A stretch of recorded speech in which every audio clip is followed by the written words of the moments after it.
그동안 가격이 계속 오르다가 최근 갑자기 8개월 동안 빠진 거거든요. 그러니까 기회라고 생각하는 거예요. 근데 여러분들 꼭 생각하셔야 될 게 뭐냐면 그동안 올랐던 게 비쌌던 거예요. 그러면 완전히 기준이 달라지죠. 근데 왜 지금 전세 가격이 떨어질까요? 그건 뭐냐면 지금 부동산 가격의 본질 가치가 떨어지는 거예요. 진짜 가치가 떨어지고 있는데 나머지 거품이라니까요. 그래서 사기꾼들이 이런 사기꾼 좀 과격했나? 빌라에서 시작됐잖아요. 이제는 아파트로 전이 될 거예요. 아파트 중에서도 깡통 아파트가 생길 거예요. 예, 머니인사이드 여러분 반갑습니다. 안녕하세요. 저는 부동산 분석하고 있는 이광수라고 합니다. 예, 머니인사이드니까요. 저하고 같이 부동산 인사이드 한번 같이 들어가 보시죠. 대한민국 부동산도 전 세계 부동산처럼 똑같이 예를 들어서 유동성이 확대되면 가격도 오르고 금리가 인하되면 최근처럼 가격이 상승하죠. 근데 가장 다른 점이 있어요. 뭐냐면 투자 수요가 상당히 많아요. 특히 거주주택에. 그러니까 예를 들어서 미국이나 캐나다나 뭐 유럽이라든지 거주주택을 투자 목적으로 사는 경우는 그렇게 많지는 않거든요. 근데 한국 같은 경우에는 대부분 개인들이 투자 목적으로 거주주택을, 대표적으로 이제 아파트죠. 아파트를 사고 팔고 그리고 투자 목적으로 활용한다, 이렇게 보시면 될 것 같습니다. 그 이유는 두 가지 때문이에요. 첫 번째는 뭐냐면 상품이 되게 비슷해요. 그래서 아파트가 되게 유사하니까 보통 이렇게 투자하려면 상품이 비슷해야 투자할 수 있잖아요. 그런데 미국이나 캐나다만 보세요. 집이 다 다르잖아요. 투자하기 굉장히 어렵습니다. 근데 한국은 굳이 안 가봐도 투자가 가능해요. 집 다 비슷하니까. 거기가 뭐 어느 아파트다, 누가 지은 거다, 이게 다 비슷하잖아요. 그래서 일종의 투자 상품으로서의 그 장점을 갖고 있어요, 한국이. 그러니까 투자를 많이 하는 거죠. 두 번째는 뭐냐면 독특하게 전세라는 걸 시스템이 있어요. 그러다 보니까 개인들이 은행에 가서 대출을 받고 집을 투자하려면 굉장히 복잡한 절차를 거쳐야 됩니다. 쉽게 말해서 내가 미국에서 투자 목적으로 집을 사기 위해서는 내가 소득이 없으면 대출 받기가 되게 힘들어요. 근데 한국은 소득이 없어도 대출이 가능해요. 왜냐하면 사적 대출인 전세라는 걸 이용하면 되니까. 그래서 일종의 갭 투자가 전 세계에서 유일하게 있는 나라인 거죠. 그래서 아파트를, 거주주택을 다른 어떤 나라보다 투자하기 좋은 환경이다, 이렇게 보시면 될 것 같습니다. 근데 어떤 분들이 또 이렇게 얘기하시죠. 그걸 투자라고 얘기할 수 있냐, 투기 아니냐. 그런데 그 부분에 대해서는 좀 이제는 뭐 관점의 차이는 있지만 어쨌든 한국의 부동산 시장이 굉장히 투자화돼 있다. 다른 나라보다 훨씬 더. 요 지점은 여러분들이 꼭 아실 필요가 있습니다.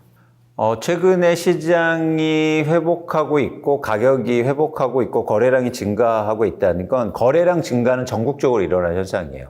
근데 가격이 의미 있게 회복하는 지역은 공통점이 있습니다. 특히 서울을 중심으로 해서, 수도권과 서울을 중심으로 해서 많이 떨어진 아파트가 회복이 빨라요. 그러니까 이런 조건이 좀 있습니다.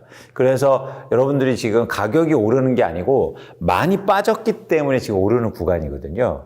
그래서 꼭 이런 질문이 필요해요. 이렇게 계속 회복하다가 결국엔 상승하는 거야? 이런 질문이 필요한 거죠.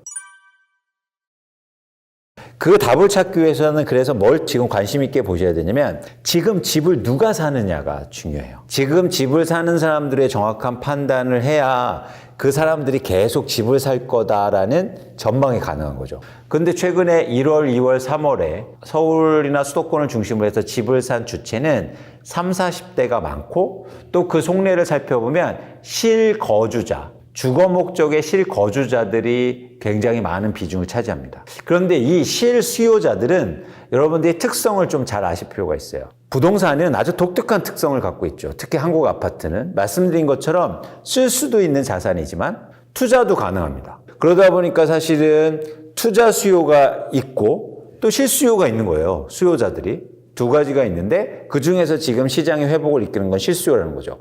이 실수요는 근데 어떤 특징을 갖고 있냐면, 가격이 빠지면 실수요는 증가하지만 가격이 다시 조금씩 오르면 실수요는 감소하게 될 겁니다. 그래서 지금 시장의 변화를 일으키는 수요는 일시적일 가능성이 높다는 거예요. 반면에 투자 수요는요? 투자 수요는 어떤 걸 보고 투자할까요? 미래의 가격 전망이죠. 그렇기 때문에 현재 가격이 중요하지 않아요. 현재 가격이 아무리 비싸도 미래 가격이 오를 거라고 생각하면 지금 그 가격을 감내하고도 집을 살 겁니다. 반대로 아무리 떨어져도 집값이 안 오를 것으로 예상되면 집을 절대 사지 않아요. 그래서 사실은 지금은 투자 수요가 시장에 안 들어오고 있어요. 투자 수요의 대표적인 거는 아까도 말씀드렸듯이 한국은 갭 투자인데 지금 갭 투자 비중이 계속 떨어지고 있습니다. 이 얘기는 뭐냐면 지금 투자하려는 사람들이 한국의 아파트를 사고 있지 않아요. 주거 목적에 있는 실수요자들만 사고 있다는 거죠. 근데 말씀드린 것처럼 이 실수요는 지속되기 힘들다. 투자 수요가 결국 들어와야 가격도 상승하고 다시 시장이 크게 좋아질 텐데 그러기에는 아직 시간이 필요하다는 게 저희 생각입니다.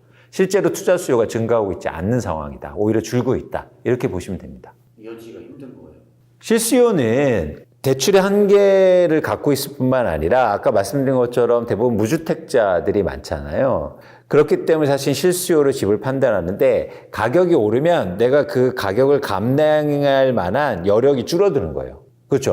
예를 들어서 가격이 쌀 때는 내가 그래도 돈이 있으니까 살 수 있는데 지금처럼 고금리라든가 대출 규제라든가 여러 가지 상황 안에서는 가격이 다시 오르면 이제 주춤해진다는 거죠. 이거는 사실은 검증된 사실입니다. 실수요는 과거에도 보면 가격이 이렇게 떨어지는 국면에서 많이 떨어졌다 싶으면 한번 들어와요. 그러다 조금 회복하면 다시 감소합니다. 그래서 앞으로 이제 이 사이클을 반복할 거예요. 그러다가 다시 회복했다가 다시 떨어지잖아요. 그럼 실수요가 또 들어와요. 이런 어떤 심리적인 영향도 있어요. 실수요자들이 지금 30, 40대가 왜 마음이 급하냐면 그동안 가격이 계속 오르다가 최근 갑자기 8개월 동안 빠진 거거든요. 그러니까 기회라고 생각하는 거예요. 대표적으로 특례 보금자리 론이라고 해서 상대적으로 금리가 낮은 수준의 대출을 해주다 보니까 소득과 상관없이 대출을 많이 해줬거든요. 9억 이하의 아파트에 대해서 5억 정도의 대출을 해줬는데 그러다 보니까 최근 가격의 거래량도 많이 증가하고 가격이 오른 것들을 보면 9억 이하의 아파트가 많았어요. 그래서 일시적으로 그런 대출 규제 완화도 있었다는 거죠. 그러다 보니까 이제는 그런 마음이 있었다는 거죠. 그거 너무나 고통스러웠지 않았습니까? 계속 오를 때는. 그러다가 일시적으로 떨어지니까 빨리 안 사면 또 오를까봐 그런 어떤 두려움. 이걸 이제 포모라고 그러는데 fear of missing out이라고 해서 그래서 그런 두려움이 있었던 거죠. 이렇게 어쨌든 떨어지긴 했는데 갑자기 또 오르면 어떨까? 그래서 대출해준대. 그럼 빨리 받아서 사야겠다. 이런 마음이 붙은 거예요. 그 마음이라는 게 내가 보고 있는 아파트가 예를 들어서 10억 정도였는데 지금 최근에 보면 막 7억으로 빠지거든요. 그러니까 이게 기회라고 생각하는 거죠. 그래서 앞으로의 가격 전반보다 아까처럼 실수요는 현재 가격만 보는 겁니다. 가격이 떨어져도 앞으로 더 떨어질 거라고 생각하면 안 사겠죠. 근데 실수요자들은 가격이 떨어진 걸 보는 거예요. 그러니까 지금 가격이 싼 것처럼 느껴지는 거예요. 근데 여러분들 꼭 생각하셔야 될 게 뭐냐면 그동안 올랐던 게 비쌌던 거예요. 그러면 완전히 기준이 달라지죠. 그러면 그게 지금이 떨어진 게 정상화입니까? 하락폭이 큰 겁니까? 아니 어떻게 집값이 9년 동안 오르고 최근요 서울의 집값은 거의 두세 배가 올랐단 말이에요. 그렇게 높게 오른 거에 대해서 여러분들 한번 반추를 해볼 시점이다. 그러니까 이게 그렇게 높았던 게 가격이 떨어진 건 어쩌면 굉장히 자연스러운 현상이라고 저는 보는 겁니다. 실수요자들이 그냥 현재 가격만 보는 거예요. 그래서 제가 이제 조언해드리고 싶은 건 여러분도 투자하는 마음으로 내 집 마련을 해보시라. 그러면 어떤 생각이 듭니까? 현재는 떨어졌지만 앞으로 경기도 불안하고 그러면 더 떨어질 수 있지 않을까라는 질문을 한번 던졌어야죠. 그런데 그냥 떨어졌으니까 많이 떨어졌네 하고 사는 겁니다.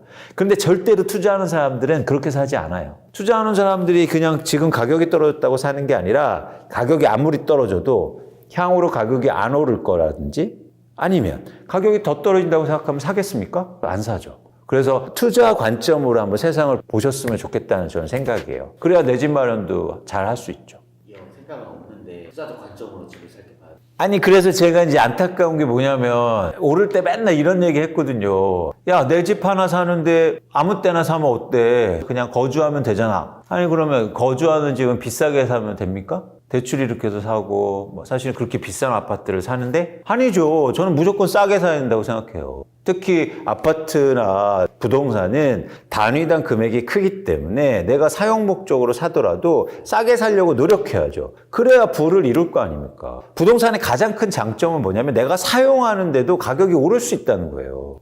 그러면 내가 돈을 벌 수 있잖아요. 주식은 그렇게 못 되지 않습니까? 주식 올라서 사실 좋지만 주식을 쓰지는 못하잖아요. 세상에 내가 사용하면서 가격이 오르는 자산이 어디 있어요? 다 감가상각되고 오래되고 이런 것도 쓰다 보면 오래돼서 가격이 떨어지잖아요. 근데 이상하게 부동산은 쓰면 올라요, 써도. 그런데 항상 오르지 않는다. 싸게 사야 오른다. 그러려면 싸게 살려고 노력해야죠. 그런데 싸게 살려고 노력하려면 어떻게 바뀌어야 된다? 투자하려는 마음을 갖고 계셔야 된다는 거예요. 투자하려는 마음이 없으면 그렇게 비싸게 집을 2020년, 21년도에 그렇게 영끌해서 그래서 산 겁니다. 그래서 제가 안타까운 거죠. 그러니까 투자하는 마음으로 세상을 한번 봐보세요. 그러면 시장도 가격도 보는 관점이 달라지는 거예요.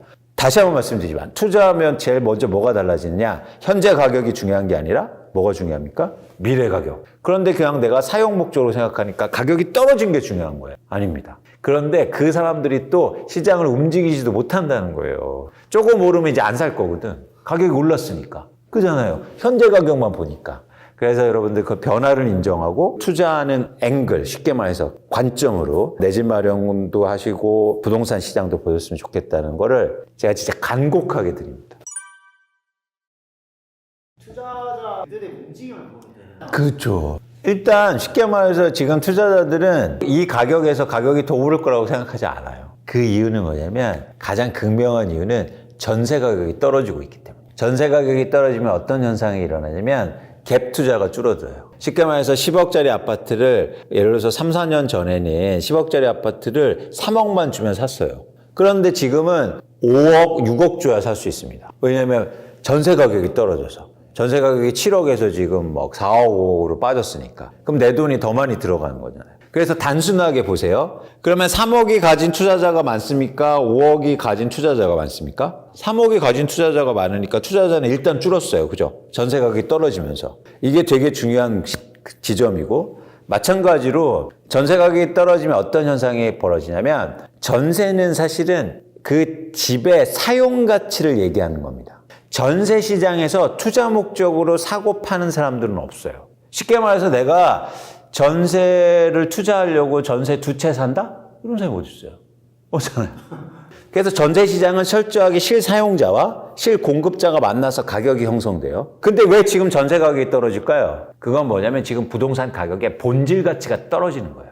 사용 가치가 떨어지고 있는 거예요. 근데 전세 가격이 계속 떨어지고 있는데 가격이 어떻게 오릅니까? 진짜 가치가 떨어지고 있는데 나머지는 거품이라니까요. 특히 전세 가격이 떨어지는 상황 속에서는 한국의 투자 수요가 절대 들어오지 않는다. 이건 검증된 사실이에요.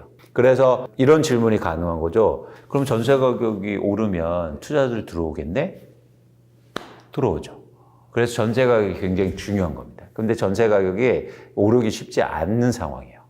부동산의 본질적 가치. 본질적 가치는 사용자와 실제 사용자와 실제 공급자가 만나서 형성되잖아요. 근데 지금 실제 공급자가 너무 많아요. 쉽게 말해서 입주 물량이 많아요. 이게 가치라는 게 뭐냐면 우리가 주식으로 보면 그 회사의 본질 가치라고 해서 자산 가치나 이런 것들을 말하지만 부동산에서는 사실은 그런 가치를 산출하기 되게 힘들거든요. 그래서 본질 가치를 교환 가치로 저희가 봐야 되는데 실제로 사용하는 사람과 실제로 공급하는 사람들이 만나서 만들어지는 교환 가격. 여긴 투자자를 배제하고 임대차 시장에서 만들어지는. 그런데 여기서 보면 지금 공급이 증가하니까 실제 공급이. 그러니까 가격이 빠지는 거예요. 전세 가격이. 그러니까 지금 한국의 아파트 가격의 교환 실질 가치가 떨어지고 있는 거예요. 그러니까 당연히 투자 가치도 떨어질 수밖에 없는 거죠. 그런데 여기서 매매 시장의 공급과 임대차 시장의 공급은 달라요. 임대차 시장은 예를 들어서 투자 수요나 투자 공급이 없기 때문에 그냥 실제적으로 사용하는 아파트의 양과 실제로 사용하는 사람들이 만나서 가격이 형성돼요. 그래서 이건 공급은 실제 공급이에요. 지어지는 공급. 근데 매매 시장에서는 어떤 공급, 가격을 결정하는 게 어떤 공급이냐면 집을 갖고 있는 사람이 내놓는 매물의 양. 짓는 아파트가 아니에요. 건설사가 아무리 많이 지어도 집을 갖고 있는 사람들이 시장에 매물을 안 내놓으면 공급이 부족한 겁니다. 그래서 가격이 올라요. 그래서 여러분들 이 두 시장의 공급을 별개로 보셔야 돼요. 그래서 다시 한번 말씀드리지만 매매 시장의 가격을 결정하는 공급은 매물의 양. 그리고 임대차 시장의 공급은 실제로 몇 채 있어. 이 공급이라는 거죠. 그래서 사기꾼들이 이런, 사기꾼? 좀 과격했나? 하여튼 어떻게 얘기하냐면 이 절대수가 부족하기 때문에 가격이 오른다고 얘기해요. 아닙니다. 절대수가 부족해서 그러면 전세 가격이 올라서 전세 가격이 오르니까 투자 수요가 증가해서 오르는 메커니즘이에요. 이해하셨죠? 아무리 공급이 부족해도 그럼 전세 가격이 오르잖아요. 전세 가격이 오르는데 만약 전세를 이용해서 앞으로는 절대 집을 못 사라는 법이 생겼다고 보세요. 그러면 절대수가 부족하면 전세 가격이 오르죠. 전세계가 올라도 매매 시장의 가격은 못 오릅니다. 투자 수요가 안 생기니까. 이해하셨죠? 이걸 이해하는 게 되게 중요해요. 그래서 가격이 오를 때 항상 무슨 얘기를 합니까? 매매 가격이 오를 때 건설사들 보고 공급을 많이 하래요. 아무리 많이 해도 매매 가격을 잡을 수가 없어요. 아무리 많이 지어도 투자하는 사람들이 더 많은데 어떻게 그걸 잡습니까? 그리고 아무리 많이 공급해도 투자에 대한 기대감을 갖고 있으면 오히려 매매 시장이 매물이 줄어요. 매물을 걷어들이니까. 집을 갖고 있는 사람들이. 그러니까 여러분들 이 지점에 공급을 좀 잘 이해하실 필요가 있어요. 임대차 시장과 매매 시장의 주택 공급을, 가격을 결정하는 공급이 다르다라는 걸 꼭 이해하셔야 됩니다. 그래야 속지 않아요. 역으로 매매 시장에도 가격이 빠질 수가 있다는 거죠. 그렇죠. 굉장히 중요한 질문을 하신 거예요. 그래서 아무리 공급이 많아도 가격은 오를 수 있다. 그거. 또 반대로 아무리 공급이 줄어도 예를 들면 서울에 아파트가 300만 채, 200만 채가 있는데 그중에서 10%가 없어졌어요. 공급이 줄어. 그러면 오르겠죠.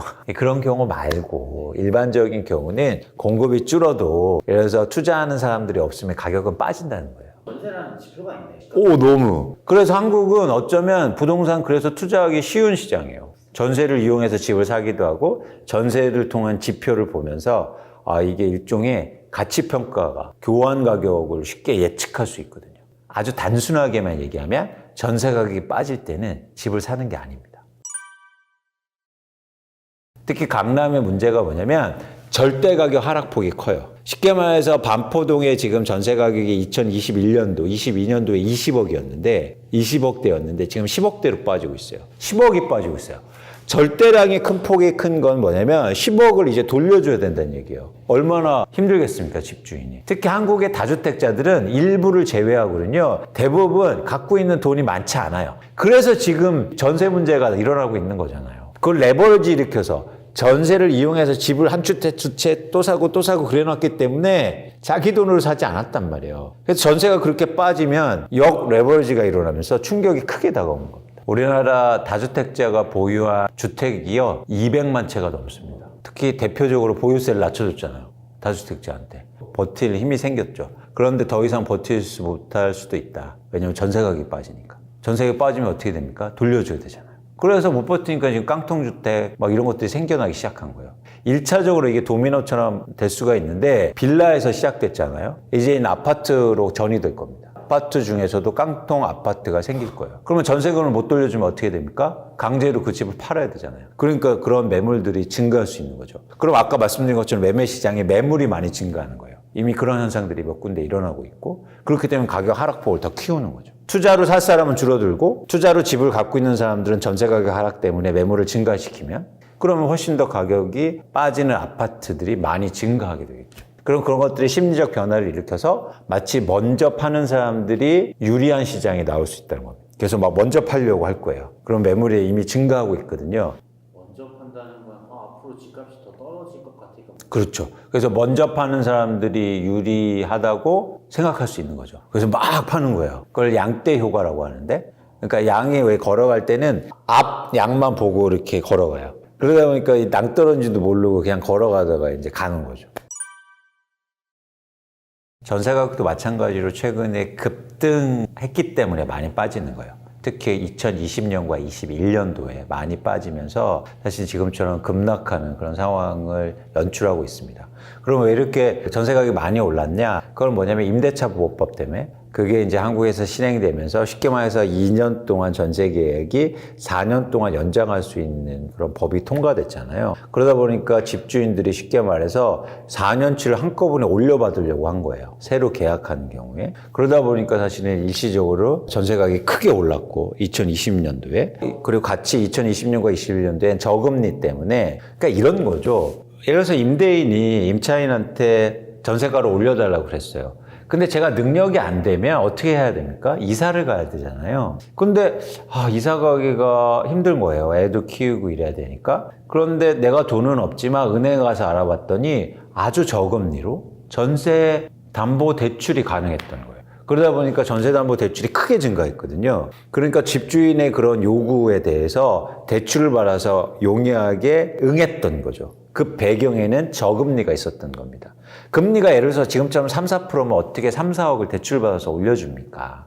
안 되죠. 그래서 그런 차원에서는 정책금리도 낮았고 전세 관련된. 그러다 보니까 그렇게 집값을 올려달라는 거에서 에이 그럼 올려줄게. 금리 싸니까. 이러면서 사실 올려줬던 거예요. 근데 이제 두 가지가 다 변하고 있다는 거예요.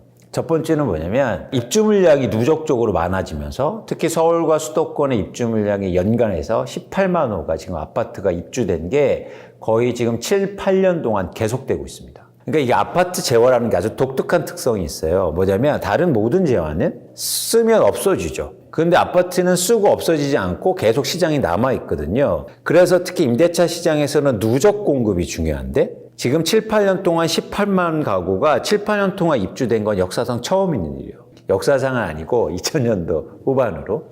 그러니까 사실 어떻게 됩니까? 물량이 많아진 거예요. 임대차 물량이. 그래서 집주인들이 이제 더 이상 올려받지 못하고 오히려 떨어지고 있는 거예요. 예를 들면 새 아파트가 생기는데 임차인을 찾기가 어렵습니다. 그러니까 전세 가격이 떨어져서 찾고 있는 거죠. 그리고 두 번째는 뭐냐면 금리가 상승했잖아요. 그래서 임차인들이 쉽게 말해서 집을 전세를 살고 계신 분들이 그거를 대출받아서 집주인한테 줬잖아요. 그 비중을 보니까 전세 보증금의 평균적으로 38%가 대출로 이루어졌어요.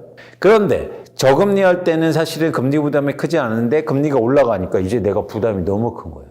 그러니까 지금 임차인들이 임대인들한테 전세 보증금 낮춰달라고 요구를 굉장히 강하게 하고 있다는 겁니다. 그러니까 이게 전세가 쉽지 않은 게 내가 지금 전세 살고 있는데 거기서 아이도 키우고 내가 좀 살았는데 쉽게 이사 가기가 힘들어요. 그래서 어떻게 보통 대응하냐면 에이 다른 데 전세 가격 떨어져도 그냥 나 여기에서 좀 살지 뭐. 그래서 굳이 뭐 집주인하고 막 이러면서 싸우면서 돌려달라고 하지 않고 그냥 적당한 선에서 이제 합의를 본단 말이죠. 시장 가격 대비해서.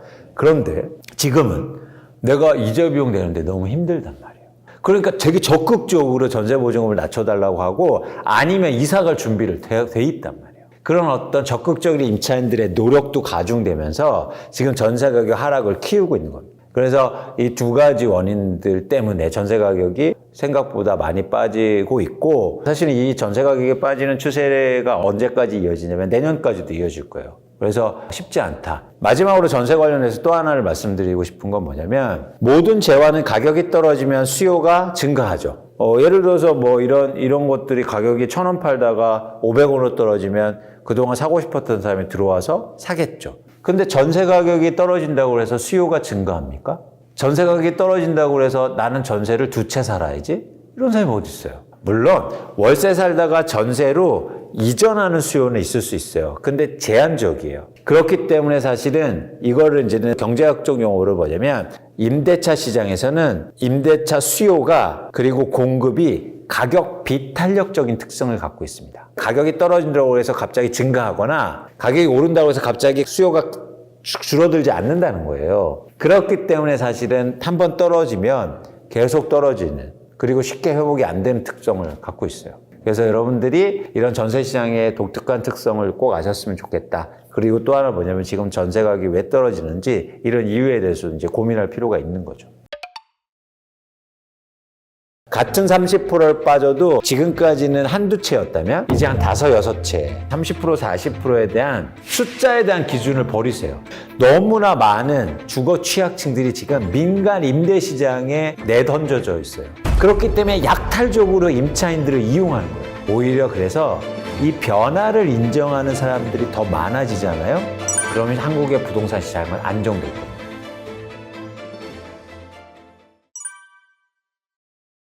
그리고 가격이 비싼 아파트일수록 전세가 그리고 크게 오르는 지역일수록 하락폭이 큰 거예요. 그래서 예를 들어서 절대 가격이 큰 거예요. 그래서 강남이 지금 더 충격이 클 수가 있다는 겁니다. 왜냐하면 다른 데는 50%가 빠져도 예를 들어서 전세 가격이 4억이었는데 50% 빠지면 2억이어서 2억이 돌려줘야 되는 거지만 예를 들어서 강남은 전세 가격이 20억이었는데 50% 빠지면 10억이잖아요. 10억을 돌려줘야 되는 거예요. 그러니까 엄청 임대인들의 충격이 더 클 수 있는 거죠. 특히 가격이 하락할 때 송파구와 강동구가 하락폭이 컸는데요. 송파구는 강남 3구에 포함되는데 근데 왜 그런 지역이 하락폭이 컸냐면 전세 가격의 절대 가격이 하락이 크니까 집주인들이 빨리 집을 판 거예요. 싼 가격에. 그런 현상들이 강남도 예외가 아니다. 우리나라 전세 가격이 이렇게 큰 폭으로 빠진 게 역사상 없었습니다. 이렇게 절대 가격이 크게 빠진 경우가. 그러니까 한 번도 사실 이런 거예요. 전세 가격이 빠져도 뭐 조금 돌려주거나 새로 임차인 구해서 그냥 조금 보태서 돌려주면 됐다는 그런 쉽게 말해서 신뢰가 있었던 거죠. 근데 지금 완전 다른 양상이 벌어지고 있어요. 그래서 내가 강남에 아파트를 샀는데 갭 투자를 해서 20억을 끼고 30억짜리 집을 샀어요. 근데 이제 10억을 돌려달라고 한다는 거죠. 그 경우에 과연 버틸 수 있을까? 그러니까 전세 가격이 떨어지는 거에 대한 충격을 지금 받고 있는데 제대로 받지 않고 있거든요. 그래서 하반기로 갈수록 제대로 받으면 이제 하락폭이 커질 수 있고, 또 하나 뭐냐면 거기다 만약 미국의 상업용 부동산 위기라든가 리스크가 가중되면 더 큰 폭의 가격 하락도 저희가 예상할 수 있는 거죠. 그런데 사실은 저희가 이제 대외 변수는 예측하기 힘들잖아요. 나빠질 수도 있고 좋아질 수가 있으니까. 그래서 저는 시장을 분석할 때 그런 대외 변수에 대한 불확실성을 여러분들한테 얘기 드려서 상업용 부동산 조심하세요. 어떤 거 조심하세요. 이런 얘기는 드리고 싶지 않아요. 그걸 제가 예측할 수 없는데 어떻게 그걸 말씀드립니까? 저희가 예측할 수 있는 건 계속 강조하지만 그런 전세 시장의 변화, 그리고 수요와 지금 사는 사람이 누군가, 이런 것들의 분석, 이런 것들은 충분히 가능하다는 거죠. 지난해 12월, 1월에 하락폭이 컸는데 조금 지금 회복한다고 해서 안심할 게 아니라 또 다른 하락이 있을 수 있다. 또 하나 이제 예측하면서 또 중요한 건 뭐냐면 지금 1차 하락이라고 할게요. 1차 하락 기간에는 흥미로웠던 지점이 굉장히 많은 아파트가 하락하진 않았어요. 일부 아파트. 그래서 여러분들이 예를 들면 20억짜리 아파트가 15억으로 빠지고 이랬거든요. 엄청나게 많이 빠졌죠. 30% 이렇게 빠지고 40% 빠진 아파트가 있었는데, 내가 그 아파트를 진짜로 빠졌다고는 하는데 그 아파트를 사려고 가면은 살 수가 없었어요. 많지 않았거든요. 일종의 급매 위주로 그렇게 시장이 형성됐는데, 제가 앞으로 예상되는 건 이제 그런 아파트들이 많아질 겁니다. 그러니까 같은 30%를 빠져도 지금까지는 한두 채였다면 이제 한 5, 6채로 증가할 거예요. 이게 되게 중요한 거예요. 그래서 제가 요즘 어떤 말을 해서 하냐면, 지금까지는 많이 빠졌는데 많이 빠지지 않았다. 양적인 차원에서. 근데 이제 많이 빠지지만 많이 빠질 거다. 양과 폭이 그렇게 형성되는 시장이 나올 것으로 저희가 보고 있습니다. 40% 빠진 게 적당한 가격이라고. 그렇지 않다는 겁니다. 그러니까 왜냐면 그 가격을 정확하게 예측하기 힘들어요. 예를 들어서 30%가 빠졌는데 투자 수요가 들어오고 전세 가격도 회복되면서 거래량이 계속 증가하면 그 30%가 저가라고 판단할 수 있죠. 근데 반대로 40%가 더 빠졌는데도 거래량 회복도 안 하고 투자하는 사람들이 거들떠 보지도 않아요. 그럼 더 빠져야 된다는 거예요. 그래서 여러분들 그 가격 하락폭의 절대 기준을 규정하지 마세요. 이거는 투자 시장에서 여러분들이 꼭 아셔야 되는 거예요. 그러면 주가도 마찬가지 아닙니까? 주가가 30% 빠진 게 많이 빠진 겁니까? 40% 빠진 게 많이 빠진 겁니까? 50% 빠진 게 저평가입니까? 전 주식도 분석하지만 불가능해요. 그거에 대한 가치가. 그래서 사실은 주식 투자에서 자꾸 그래 30% 빠졌으니까 많이 빠졌으니까 사야지. 웬걸? 더 빠져요. 반대인 경우도 많잖아요. 20% 빠졌는데 더 빠질 거야 했는데 이상하게 올라요. 부동산도 똑같아요. 그래서 여러분들 30%, 40%에 대한 숫자에 대한 기준을 버리세요. 상황에 대한 변화만 계속 보는 겁니다. 될 것 같다 하면 위원님이 나오셔서 알려주실 거예요? 그런 거를? 아니, 제가 이제는 나올 수도 있는데 중요한 건 이제 그런 시그널이 있다는 거예요. 전세도 그렇지만 시장이 본격적으로 회복할 때는 거래량이 추세적으로 회복할 때요. 아니, 거래량이, 그래서 제가 단서를 드렸잖아요. 추세적으로. 거래량이 예를 들어서 지금 3, 4개월 증가한 건데 이걸 추세적으로 파악하기 힘듭니다. 최소한 4, 5개월이 증가해야 돼요. 근데 이미 저는 4월에 거래량이 더 이상 증가하기 힘들다고 보고 있고 5월에는 되게 많이 빠질 거예요. 서울 아파트 기준으로. 그렇게 되면 이미 거래량이 추세적인 회복을 얘기하기 힘든 거죠. 그런데 과거에도 보면 집값이 똑같이 떨어지더라도, 그리고 가격이 오르더라도 거래량이 추세적으로 회복하는 기간이 있었던 반면에 그렇지 않았던 기간이 있거든요. 그래서 거래량이 추세적으로 회복한 기간은 정확히 집값이 바닥이었어요. 그래서 앞으로 시장을 보실 때 거래량이 굉장히 중요한 겁니다. 거래량의 추세적인 회복이 있어야 여러분들 집값 회복과 추세적인 상승을 얘기할 수 있는 거예요. 근데 지금 절대 아니다. 이렇게 보고 있는 거예요. 그러니까 저하고 비교해드리면, 제가 청년이었을 때는 집 살 생각을 아예 안 했어요. 그때 시대하고 지금하고 좀 달랐던 건 뭐냐면, 지금은 주택에 대해서 매입 시기가 좀 당겨진 것 같아요. 과거에는 어떻게 생각하냐면 저 윗세대도 그렇지만 직장생활 한 10년 하고 아이들이 초등학교 들어간 데 정도에서 내 집 마련에 대한 고민을 하기 시작하죠. 그래서 우리나라 청약제도도 대부분 그렇게 형성이 된 거예요. 그래서 아이를 낳으면 가점을 주는 형태가 나타난 게 보통 그때부터 집에 대해서 내 집 마련 고민을 하니까. 지금 근데 결혼하자마자 내 집 마련을 고민하거나 아니면 결혼하기 전에부터 사귀면서도 우리 아파트 어디 살까를 얘기합니다. 그건 뭐냐면 관점이 달라졌기 때문이에요. 지금은 관점은 뭐냐면 투자로 많은 분들이 생각하는 거죠. 아, 부동산이 돈이 된다고 생각하는 거예요. 그러다 보니까 부동산을 사야겠다고 생각하는 거죠. 그래서 똑같이 과거도 똑같이 비쌌어요. 그런데 지금은 좀 더 빨리 살려고 하니까 더 비싸게 느껴지는 거예요. 부가 내가 없는 상황에서 10년 동안 그래도 직장 생활을 하고 어느 정도 모았으면 그 가격이 감당할 만한 수준에 올라오잖아요. 지금은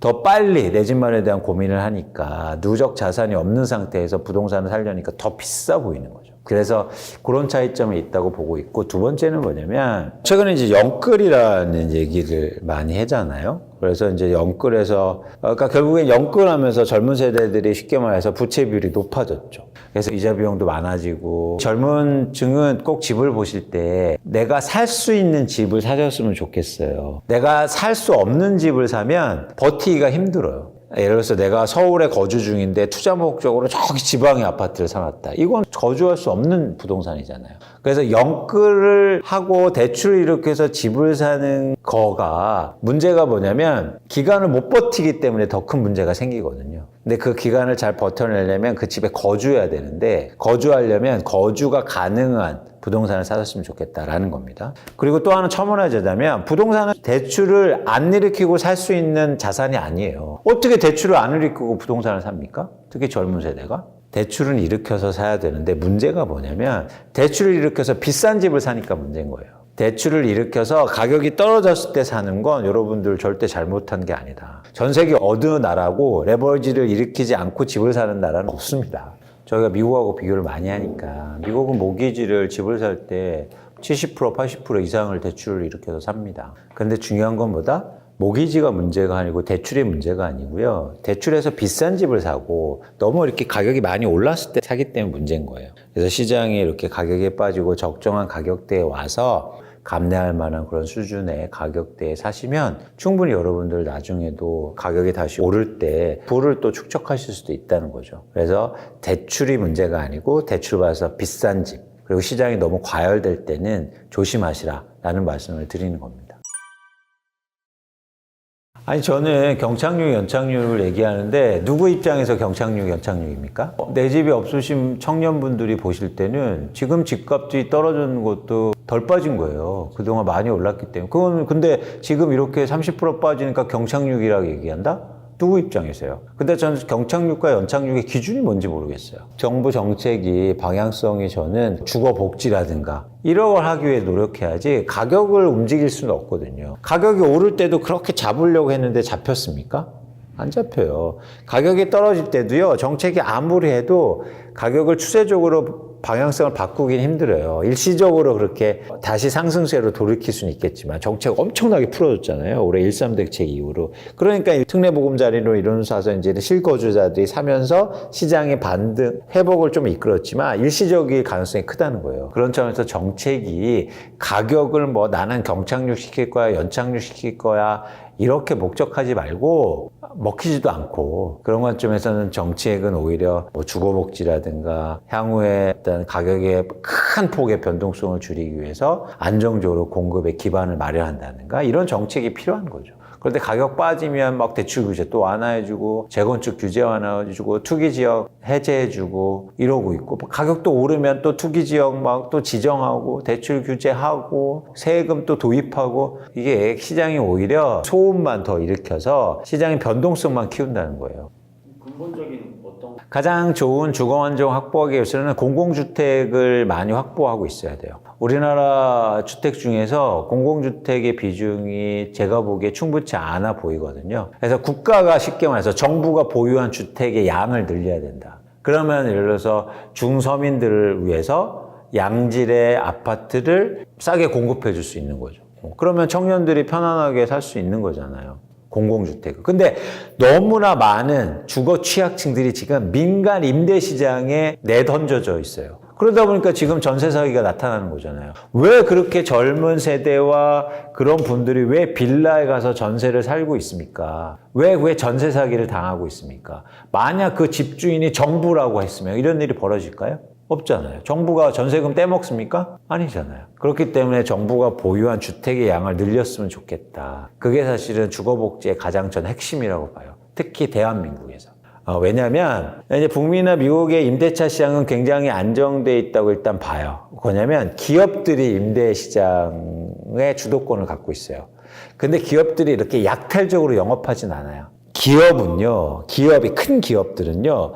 영속해서 계속 사업을 하는 게 중요하잖아요. 그러면 어떤 게 중요한 겁니까? 집값의 상승보다도 계속 임차인들을 보호해 주는 게 중요해요. 안정적으로 임대시장을 유지하는 게. 근데 한국의 임대인들은 목적이 뭡니까? 임차인들의 안정적인 주거예요? 아니에요. 가격이 안 오를까? 내가 100채 갖고 있으면 가격 1억씩만 오르면 100억 버네? 이게 목적이에요. 그렇기 때문에 약탈적으로 임차인들을 이용하는 거예요. 완전히 다르죠. 그래서 우리나라가 지금 임차인들이 너무 과도하게 이런 약탈적인 민간 임대시장에 노출돼 있단 말이에요. 그러면 거기에서 공공의 주택을 늘리면 그들을 보호해 줄 수 있단 말이에요. 그래서 대한민국의 정부가 갖고 있는 주택의 양을 늘려달라. 이게 제가 요청하는 주거복지의 핵심이라고 봅니다. 그리고 전문가로서 이제 간곡하게 요청하는 거죠. 공공주택이 많은 나라들. 싱가포르이 대표적으로. 거기에는 임대차 시장이나 주거 취약층들이 굉장히 안정적으로 주거를 유지하고 있거든요. 비싸다고 봐요. 이원화돼 있어요. 그래서 공공주택 시장과 그런 민간 시장은 엄청나게 비싸죠. 근데 공공주택은 굉장히 안정돼 있단 말이에요. 근데 전체주택의 거의 70% 80%가 공공주택입니다. 엄청나게 많죠. 공공임대주택과 공공주택이 다른 거예요. 공공임대주택은 임대를 해주는 거고, 아까처럼 취약계층에, 공공주택은 뭐냐면 소득이 어떤 중산층이나 이런 분들한테 분양도 해주고, 다시 또 공급해서 사주기도 하고, 뭐 이런 순환 작용을 하는 거죠. 그래서 이런 공공주택과 공공임대주택의 가치 많은 겁니다. 싱가포르처럼 그렇게 많이 가져갈 수는 없는데 최소한의 한국의 이런 임대차 시장의 사정을 감안해서 공공주택의 확충을 반드시 해야 된다고 보고 있어요. 최근처럼 급격한 상승은 없을 것으로 봐요. 그렇다고 해서 예를 들어서 가격이 안 오를 거라고 보지 않고 가격이 상승합니다. 그 이유는 뭐냐면 출산율이나 인구를 얘기하시는 분들이 지금 또 많아지기 시작했는데 제가 이렇게 집값을 얘기하면서 인구라든지 출산을 얘기했나요? 집은 투자 목적으로 사는 사람들과 그리고 그런 투자 수요가 집값을 결정하기 때문에 인구가 줄어도 출산율이 떨어져도 부동산을 투자하는 사람들이 많으면요 집값은 올라요. 관계가 없어요. 물론 인구가 막 갑자기 반토막 나고 이러면 집값 폭락하겠죠. 근데 그러지 않잖아요. 그래서 이건 장기적인 얘기이기 때문에 인구 감소라든가 출산율 감소가 한국의 집값에 미치는 영향은 되게 제한적이라고 보는 겁니다. 일본하고 이제 비교를 많이 하시는데 일본은 인구가 줄어서 집값이 떨어진 게 아니고요. 일본의 그 주택을 투자로 사는 사람들이 줄어들기 때문에 장기 불황에 빠진 거예요. 그거를 꼭 아실 필요가 있어요. 그러니까 상관관계는 있죠. 근데 인과관계는 없는 거예요. 이 상관관계와 인과관계를 여러분들 잘 구분하셔야 됩니다. 그런데 인구 감소 추세와 집값의 장기 하락과 같이 그래프를 그려보니까 상관관계가 있네? 그러니까 인과관계처럼 야 인구가 감소하고 출산율이 떨어지니까 집값 떨어진 거지 이렇게 그냥 해석하는 거예요. 일본은 집으로 투자하는 사람들이 1990년대 후반부터 줄어들기 시작하면서 장기 불황에 빠지는 거예요. 집을 투자로 사지 않아요 사람들이. 그러니까 집값이 빠진 거예요. 그래서 이렇게 질문해야 됩니다. 한국에 투자하는 사람들이 없어질까요? 그러면 집값이 장기적으로 빠지는 거죠. 그런데 한국에서 아파트를 투자 목적으로 사고 파는 사람들이 절대 없어지지 않는다. 뭐가 있는 한? 전세가 있는 한. 전세를 이용해서 누군가 또 투자 목적으로 집을 살 겁니다. 그리고 또 전세 가격이 떨어지면 지금처럼 또 집을 어쩔 수 없이 파는 경우도 나오는 거고. 그래서 일본도 만약에 전세가 있었다면 집값이 이렇게 안 빠졌을 거예요. 그러니까 전 시장을 분석하는 입장에서 가치 판단을 하지 않아요. 뭐 좋다 나쁘다. 그게 우리가 내 집 마련하고 시장을 분석하는데 아무 의미가 없는 거죠. 대신 이제 어떤 걸 보냐면 전세제도가 없어질 수 있느냐? 불가능하다. 뭐냐면 전세제도를 누군가 이용하기 때문에. 그리고 임차인들도 전세제도가 지금처럼 전세 가격이 빠지면 좋잖아요. 그렇기 때문에 다시 전세 수요가 증가할 수 있는 거거든요. 그래서 전세제도가 없어지지 않는다는 거죠. 그러면 전세제도가 없어질 수 없다는 거죠. 예를 들어서 법을 만들어서 이제부터 전세는 없어! 이런 갭 투자 나쁘고 지금처럼 전세 때문에 고통받는 분들이 많으시니까 법으로 만든다면 없어지겠죠. 근데 시장이 이렇게 맡겨놓으면 절대 전세제도는 없어지지 않는다. 파 없어진다면 집값? 폭락하죠. 한국에 전세제도가 없으면요, 폭락해요. 그래서 못 없애는 겁니다. 제가 지역을 말씀드릴 수 있지만 지역은 여러분들이 잘 아세요. 그래서 여러분들이 살고 싶으신 지역이나 아파트를 10개 정도를 정해 보세요. 그 다음에 이제는 가격이 이제 떨어진다고 보잖아요. 근데 그 10개 중에서 어떤 걸 사셔야 되냐면 많이 떨어진 걸 사야 됩니다. 근데 사람들이 이상하게 덜 떨어진 걸 안전하다고 생각해요. 그런데 주택 가격은 부동산은 많이 떨어진 게 안전해요.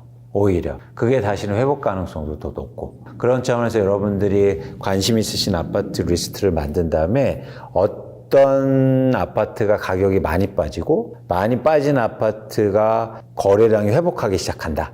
그러면 시점과 종류를 제가 말씀드린 겁니다.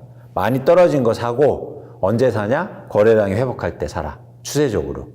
이 두 가지가 딱 융합하면 여러분들 집을 사실 수 있는 거죠. 예를 들면 GTX 얘기를 엄청나게 많이 했지 않습니까?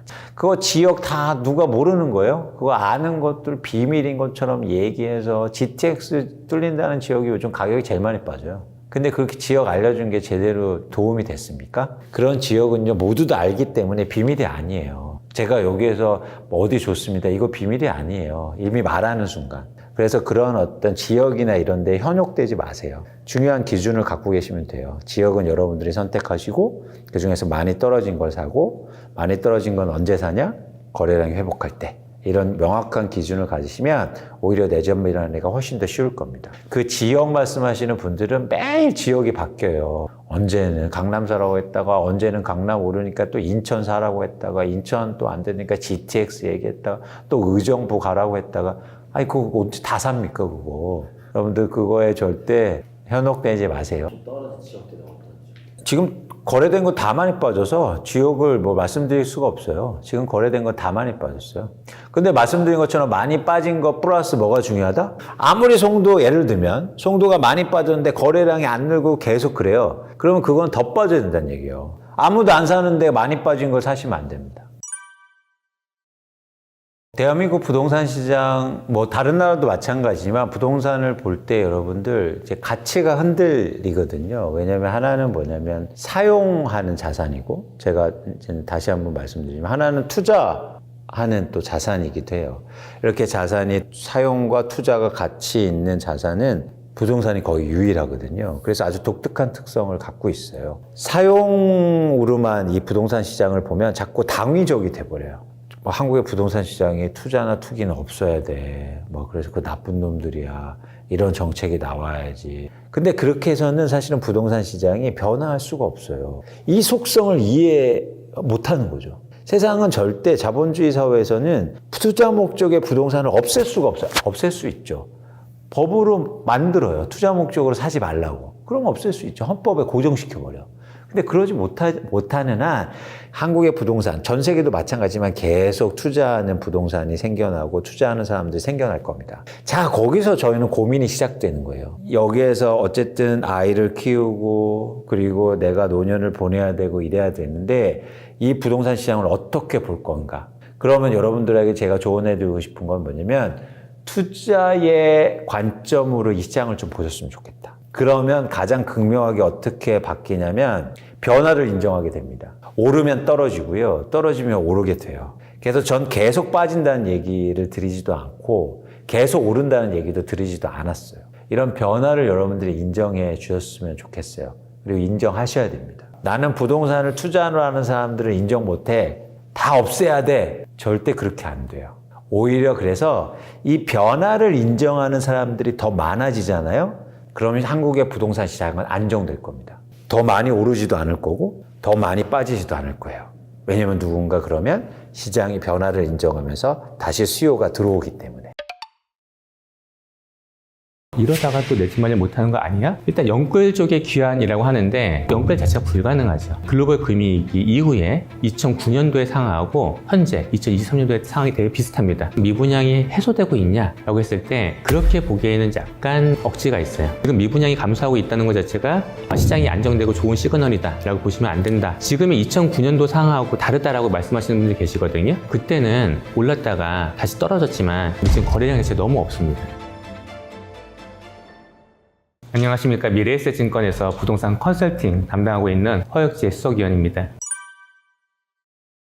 서울 아파트값 상승 전환 코앞, 인천은 상승 반전 이렇게 나와 있는데요. 우리가 상승이냐 아니면 하락이냐는 거는 과거를 기준으로 하지 않습니까? 서울 부동산원에서는 일주일 단위로 발표를 하고 있거든요. 그래서 우리가 저점 자체가 낮다라고 하게 되면은 저점보다 올라가게 되면 당연히 상승 반전 되겠죠. 그래서 최근에 전국적으로 봤을 때 어디가 가장 많이 상승했냐? 세종시가 상승을 많이 했습니다. 왜냐면 세종시가 많이 떨어졌고 선제적으로 떨어졌기 때문이죠. 그리고 공간을 좀 좁혀갖고 수도권으로 본다라고 하게 되면은 인천이 상승 반전했습니다. 왜냐면 인천도 선제적으로 많이 떨어졌기 때문입니다. 그리고 서울 25개구가 다 올라가는 건 아닌데요. 25개구 중에서 가장 상승폭이 높은 데가 어디냐? 송파구입니다. 왜 송파구가 많이 올랐을까요? 가장 많이 떨어졌기 때문에 반등을 하고 있는 거고요. 현재 서울 25개구 중에서 주간 단위를 봤을 때 올라가는 구는 7개밖에 없습니다. 그래서 강남 3구하고요. 강남 쪽에서는 동작구, 강동구, 그다음에 강북 쪽에서는 용산구, 노원구 이렇게 7개구만 올라가고 있는데요. 이 7개구의 특징이 뭐냐면은 용산구, 강남구, 서초구 같은 경우에는 주거 환경이 좋은 곳이고요. 나머지 4개구 같은 경우에는 낙폭이 컸던 곳입니다. 그래서 낙폭이 컸던 아파트들이 가격이 올라가면서 전체적으로 상승하는 모습을 보이고 있다. 이렇게 볼 수 있습니다. 대세 상승이라는 것은 전반적으로 전 지역이 다 올라야 되는 거잖아요. 근데 지금은 국지적으로 올라가고 있고요. 특정 단지만 올라가고 있습니다. 그래서 이걸 대세 상승으로 보기는 좀 어려운데 이제 데이터가 일주일 단위 또는 월간 단위로 나오다 보면은 지역별 발표도 당연히 하겠지만 서울을 뭉뚱그려 갖고 발표를 할 겁니다. 5월 셋째 주까지만 하더라도 서울은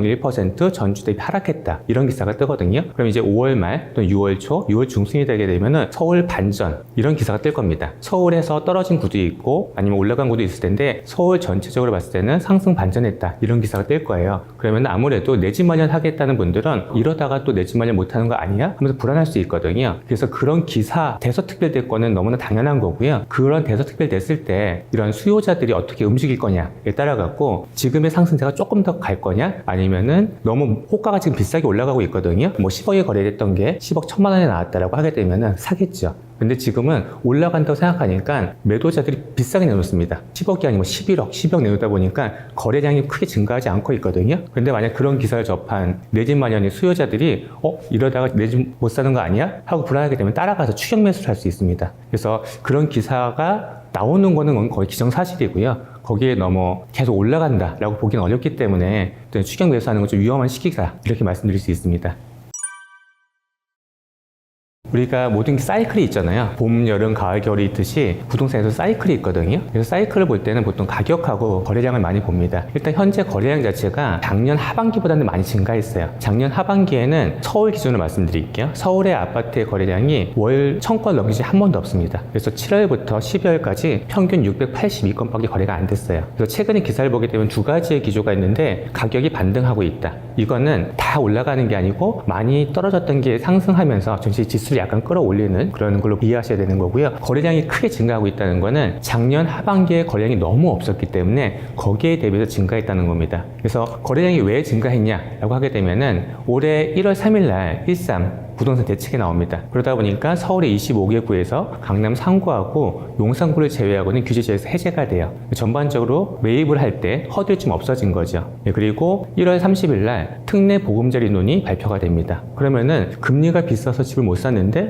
낮은 금리로 소득에 관계없이 대출을 해줘 하면서 이 20대 30대들이 약간 열린 마음으로 좀 보기 시작해요. 그리고 현재 폭락의 가장 큰 원인은 미국발 금리 급등이거든요. 근데 우리나라가 이제 금리 인상을 멈추고 상황을 보고 있는 상황이니까 금리가 인상돼서 시장이 더 안 좋아지지 않겠네 라고 생각을 하는 거죠. 그래서 이렇게 정부의 정책, 금리 인상이 좀 완화된 거, 그 다음에 대출에 대한 뭔가 새로운 돌파구가 생겼던 거 이런 것들을 하면서 거래량이 조금씩 증가합니다. 근데 거래량이 증가해서 1월과 4월 10월까지 지금 월 평균 거래량이 한 2,480건 정도 돼요. 그러니까 와, 작년 하반기에는 680건밖에 안 됐는데 현재 2,400건이나 돼? 뭐 3.6배나 올랐어? 이렇게 되면서 와, 거래도 화랑이고 가격도 반등한다니까 사람들이 지금 사야 된다라고 생각하거든요. 그런데 아까 가격은 말씀드렸듯이 저점 찍은 거 기준으로 약간 올라간다 이렇게 보셔야 되는 거고요. 이 거래량 자체는 이 현재 거래량이 아주 적은 수준입니다. 우리가 거래량을 볼 때는 단기적인 앞에만 보는 게 아니고 좀 장기적으로 길게 봐야 되거든요.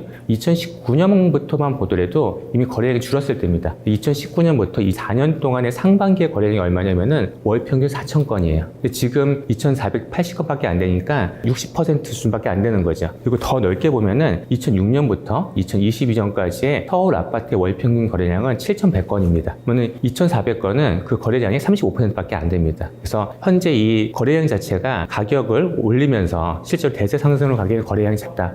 이렇게 보여지고요. 또 하나는 전세 가격입니다. 아파트 가격이 지역적으로 반등을 하면서 지수의 상승 전환은 아직 아니고요. 하락폭을 좁히고 있다고 하는데 전세가 여전히 떨어지고 있거든요. 전세가 자체가 하락을 멈추고 올라가야지 아무래도 그때부터 뭔가 시장이 바뀌고 있구나 이렇게 생각을 할 수 있습니다. 2030 연끌 쪽의 귀환 3월 주담대 2조 3천억 늘어. 일단 연끌 쪽의 귀환이라고 하는데 일단 연끌이라는 거에 대한 정의를 좀 내려봐야 될 것 같습니다. 연끌이라는 게 말 그대로 영혼까지 끌어서 내가 집을 산다는 거잖아요. 영혼까지 끌어서 집을 산다는 건 어떤 의미인가요? 제도적인 대출 외에 내가 추가적인 대출을 받는다는 걸로 봐야 될 것 같아요. 그래서 상승기 때는 그게 가능했습니다. 상승기 때는 LTV를 풀로 채웠어요. 그리고 내가 돈이 부족하니까 뭘 했죠? 신용대출을 받았습니다. 보통 2030 같은 경우에는 내가 집을 필요로 한다라고 하게 되면은 결혼을 한 사람일 수도 있고요. 사회활동을 한 사람이기 때문에 이자 낼 능력이 있다라고 본인이 생각할 거고요. 그러다 보니까 담보대출에다 신용대출 해갖고 풀로 내버릴 일이 계속 샀던 거예요. 그건 누가 봐도 연끌이죠. 근데 지금은 상황 자체가 DSR 규제라는 게 있거든요. 40% 내가 원금과 이자가 내 연봉의 40%못 넘기게 돼 있어요. 연끌 자체가 불가능하죠. 그래서 지금 만약에 2030들이 매수를 한다라는 거는 연끌이라기보다는 DSR 40%에 맞춰갖고 내가 매수를 한다 이렇게 좀 봐야 될 것 같아요. 근데 이제 연끌은 아니지만 그러면은 2030들이 많이 사냐 했을 때 전체적인 2030들이 뭐 2020년, 2021년도에 샀던 것만큼의 많이 사지는 않아요. 왜냐면은 이미 샀던 분들이 계신 거고요. 그때 안 샀던 분들은 집에 대한 필요성을 못 느끼거나 아니면 지금부터 떨어져야 된다고 생각을 많이 하시겠죠. 근데 왜 이런 기사가 나오냐면은 전체 거래되는 거래량 자체가 많지 않은데 거래되는 거에서 차지하는 2030 중의 비중이 높아지는 거예요. 근데 이게 왜 높아지냐는 거죠. 그러니까 이게 높아지니까 기사에는 2030이 다시 연끌을 한다라고 얘기하는데 높아질 수밖에 없습니다. 왜냐면은 지금은 우리가 아파트를 살 때는 실거주 수요가 있을 거고요. 아파트라는 거는 또 투자성도 있기 때문에 투자 수요가 있습니다. 그러면 지금 투자하는 사람이 집을 살까요? 아니면 실거주가 집을 살까요? 당연히 실거주가 집을 삽니다. 근데 실거주의 니즈는 5060보다는 3040 아니면 2030이 더 높아요. 그러다 보니까 30대를 중심으로 해갖고 전체적인 거래량에서 차지하는 비중이 높아지는 거는 당연한 거고요. 이게 예전과 같은 연끌이다라고 몰아세우기에는 그 정도는 아니다라고 생각하시면 좋을 것 같아요. 계속 올라가기는 지금 쉽지 않은 게 우리가 사이클이라는 게 있거든요. 우리가 경제학에서 이론이라는 게 있잖아요. 이론이 중요한 이유가 과거의 수많은 패턴들을 이론화하는 겁니다. 그런 패턴이 반복됐기 때문에 그런 거거든요. 그래서 부동산에서도 그런 패턴이 있어요. 우리가 가격이 올라갑니다. 그럼 사겠다는 사람이 많겠죠. 그래서 거래량이 폭발적으로 늘어요. 그래서 실수요자와 투자 수요자들이 집을 삽니다. 그럼 가격이 올라가죠. 그럼 가격이 너무 올라가면 어떻게 되죠? 사람들이 집을 안 삽니다. 그래서 투자 수요는 줄고요. 실거주하는 사람들은 야 그래도 지금이라도 사는 게 맞지 않아? 라고 하면 또 집을 삽니다. 그래서 거래량은 감소하는데 폭등하는 구간이 있어요. 그게 최근으로 보게 되면 2019년, 2020년입니다. 그러면은 그 다음에 어떻게 되냐? 사람들이 이거는 언제 떨어져도 이상하지 않아? 라고 하면서 거래량이 더 줍니다. 그게 2020년 말, 2021년 초예요. 그리고 물론 이제 외부 충격, 미국발 금리 급등으로 이제 급락을 하게 되는데 이게 이제 2022년 하반기죠. 침체기가 되면서 완전히 거래량이 폭락을 합니다. 그러면 사람도 어떻게 되죠? 이제는 반대가 되는 거예요. 너무 올랐으니까 집 사지 마 했을 때 거래량이 주는데 지금 이 정도 떨어졌으면은 집 사도 되는 거야. 그래서 거래량이 늘어나는 거죠. 그래서 우리가 순환 모형, 벌집 순환 모형이라는 게 있는데 이렇게 보게 되면 회복기가 있고 호황기가 있고 침체기가 있고 그 다음에 불황기가 있는데 지금은 침체기에서 불황기로 넘어가는 거래량은 증가하는데 가격은 추가적으로 하락할 수 있는 거다라고 보시면 되고요. 그런데 거래량 증가하는 거는 맞는데 가격 지금은 반등하는 내용 나오지 않냐. 뭐 이거 어떻게 설명할 거냐 이렇게 말씀하실 수 있으세요. 근데 우리가 2013년부터 2021년 말까지 엄청나게 장기간 가격이 올랐잖아요. 그때 계속 직선으로 올랐나요? 그렇지 않습니다. 정책이 있고 뭔가 이슈가 있으면은 일시적으로 또 하락했다가 재상승을 합니다. 그러니까 상승기 때 일시적 하락이 있었고 다시 상승을 하는 게 있듯이 하락기에도 일시적인 반등이 있다가 다시 하락하는 경우가 당연히 있거든요. 그래서 지금은 이 상승은 일시적인 상승으로 보시고 시장에 접근하시는 게 훨씬 더 유리하다라고 말씀드릴 수 있습니다. 우리가 집값을 예측하는 여러 가지가 있겠죠. 뭐 수요 공급도 얘기할 수 있는 거고요. 시장의 돈이 얼마나 많이 풀렸냐, 이거 M2도 볼 수 있는 거고요. 또 하나가 외부 충격. 결국 외부 충격이라는 거는 우리가 97년에 외환위기를 겪었고요. 2008년도에 글로벌 금융위기를 겪었습니다. 그리고 2022년도에 미국발 금리 급등을 겪었거든요. 근데 이때마다 이제 가격이 떨어졌어요. 여기서 우리가 첫 번째 보셔야 되는 거는 아파트, 주택이라는 것 자체는 경제의 한 부분입니다. 이 부동산만 갖고서 예측을 할 수가 없어요. 결국은 부동산이라는 게 파도라고 하게 되면은 경제라는 건 바다거든요. 이 바다 안에 부동산, 파도가 있다고 생각하셔야 됩니다. 근데 어쨌든 외부 충격이 오게 되면은 부동산은 출렁거리겠죠. 그래서 우리가 두 번 출렁거렸던 게 있는데 97년도에 외환위기 때가 있었고요. 2008년도에 글로벌 금융위기 때가 있었습니다. 외환위기 때는 급락을 했어요. 98년도에는 가격이 크게 떨어졌고요. 99년 하반기부터 가격이 상승을 합니다. V자 반등을 했습니다. 그래서 지금 이 일시적 상승을 되는 걸 보고 이 집을 사시는 분들은 이런 V자 반등을 기대하시는 거세요.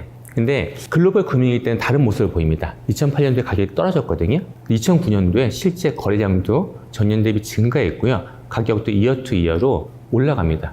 그래서 2009년도에는 2008년도 대비 6% 정도 서울 아파트가 올라요. 근데 그 다음에 어떻게 됐냐? 2010년, 2011년, 2012년 가격이 계속 빠져요. 근데 왜 이런 상황이 벌어지냐는 거죠. 두 가지가 좀 다릅니다. 외환위기와 글로벌 금융위기의 가장 큰 차이점은 외환위기는 국내 이슈예요. 되게 힘들게 우리가 극복을 했지만 우리가 해결하게 되면 그 문제는 해결되는 겁니다. 근데 글로벌 금융위기는 말 그대로 글로벌이기 때문에 문제가 하나 해결된 것 같은데 또 어딘가에서 문제가 터져요. 미국 문제 해결됐네. 근데 유럽 재정이 터지고 이런 것들이 그 글로벌에서만 영향을 미치는 게 아니고 우리나라도 영향을 미친다는 거죠. 그러면 지금 우리가 벌어지고 있는 이 미국 금리 급등발 이 현재의 상황 자체가 글로벌 이슈냐 국내 이슈인가 이걸 봐야 돼요. 누가 보더라도 이거는 글로벌 이슈인 거죠. 그러다 보니까 뭐 얼마 전까지만 하더라도 미국의 은행들이 망한다 이런 기사도 있었고요. 그러면은 이게 정말 봉합이 잘 된다. 와, 봉합이 너무 잘 됐어. 인플레이션도 잡혔고 이제는 금리를 안정적으로 유지하면서 낮춰도 될 것 같아 라고 하게 되면은 우리가 블랙스완이 나타나듯이 증가 상승할 수도 있어요. 그런데 확률적으로 봤을 때도 한 번에 봉합될 가능성이 매우 낮다는 거죠. 뭔가 신용경색이 또 일어나고 금융부실이 일어나고 경기 침체가 일어나고 이렇게 변이나 전환될 가능성이 높기 때문에 우리가 예측한다는 것 자체는 사실 불가능하거든요. 미래는요. 하지만 예측할 때 제일 중요한 거는 가능성이에요. 어디에 가능성이 더 높냐. 만약에 이게 현재의 이 위기가 부동산만 보실 게 아니고 경제 자체가 깔끔하게 봉합될 것 같다 라고 하게 되면은 뭐 상승이 베팅을 하셔야 되는 거고요. 그렇지 않다. 이게 한 번에 끝날 게 아니다 라고 하게 되면은 좀 더 기다려 보셔야 된다는 거죠. 그래서 전반적으로 봤을 때는 글로벌 금융위기 이후에 2009년도의 상황하고 현재 2023년도의 상황이 되게 비슷합니다. 또 하나의 차이는 우리가 산이 높으면은 골이 깊잖아요. 글로벌 금융위기 전에는 1990년대 초반에는 주택 200만 원 공급 정책이 있었기 때문에 아파트 가격이 많이 안 올랐습니다. 그 상태에서 외환위기 때문에 가격이 떨어졌으니 문제를 해결하니까 V자 반등을 했던 거죠. 근데 최근의 상황은 좀 다르죠. 2013년부터 2021년까지 가격이 정말 많이 올랐습니다. 가격이 그렇게 많이 올랐다는 거는 당연히 가격이 떨어질 가능성이 되게 높다 이렇게 볼 수 있다라고 보여집니다. 금융시장에 영향을 미친다는 거는 결국은 채권 회수가 잘 안 된다는 거잖아요. 채권 회수 차원에서 보게 되면 우리나라는 아파트가 워낙에 부동산에서 큰 부분을 차지하고 있거든요. 그래서 아파트가 대출을 못 갚아서 금융부실이 일어날 가능성이 매우 낮아요. 뭐 LTV를 예전에 미국이나 일본처럼 뭐 100%, 120% 줬다는 문제가 되는데 우리나라는 60% 정도였고 가격이 떨어져도 높은 시점 대비해서 가격이 떨어진다 하더라도 아파트 중심으로 한 금융부실 상태는 좀 적거든요. 근데 이제 어떤 이슈가 있냐면은 첫 번째는 계속 나오지 PF 부실 이슈가 있는 거고요. 그건 아직 안 터졌지만 터질 가능성이 좀 있는. 두 번째는 현재 경기가 그렇게 좋진 않아요. 지금 모든 물가가 급등하고 있잖아요. 근데 저도 회사원이요. 회사원의 월급은 어떻죠?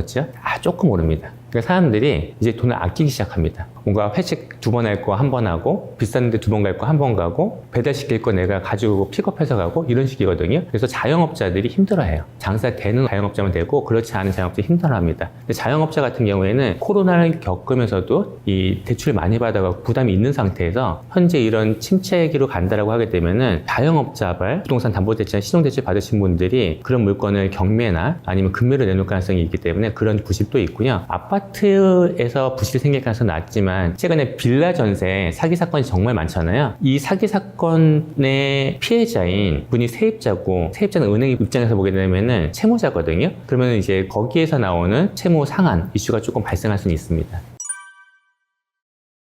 시한폭탄된 미 상업용 부동산 12년 만에 첫 하락. 미국의 상업용 부동산이 하락하는 가장 큰 이유는 공실률이 증가하고 있다는 거죠. 내가 거기서 임대료를 받아갖고 대출도 갚고 해야 되는데 공실이 증가하니까 가격이 떨어지고 이거 빨리 팔아야 된다 하면서 가격이 급락한 거라고 보여지고요. 한국은 상황이 좀 다르긴 해요. 한국 같은 경우에는 이 오피스 빌딩들이 공실이 좀 낮은 편입니다. 그리고 임대료 자체도 떨어지지 않고 다 유지하고 있는 상태고 신축으로 지었다라고 하게 되면 또 올라가고 있거든요. 이 부동산의 가장 큰 특징 중에 하나가 국지적이라는 거거든요. 지역성이 있으니까 미국에서 상업용 부동산이 문제가 됐다고 한국의 산업용 부동산, 오피스 빌딩이 크게 문제가 될 거다 이렇게 연동하기 좀 어려울 것 같아요. 지금 상업용 부동산은 아파트하고 다르게 가격이 많이 안 빠졌거든요. 왜 안 빠졌냐면은 금리가 올라가게 되면은 대출금리도 올라갈 거 아니에요. 보통 이렇게 수익형 부동산, 상업용 부동산 살 때는 당연히 레버리지를 일으킵니다. 예를 들어 내가 100억을 갖고서 4% 수익 나는 걸 살 수 있어요. 그런데 50억을 빌렸는데 50억에 대한 대출 이자가 2%입니다. 그러면은 100억을 투자했을 때는 수익률이 4%인데 50억을 투자하게 되면은 대출 받아갖고 수익률이 6% 늘어나요. 그러니까 저금리였을 때는 대출을 많이 받아갖고 내가 큰 빌딩을 사겠죠. 근데 금리라는 게 항상 고정되어 있는 게 아니라 올라가게 되면은 당연히 문제가 생기고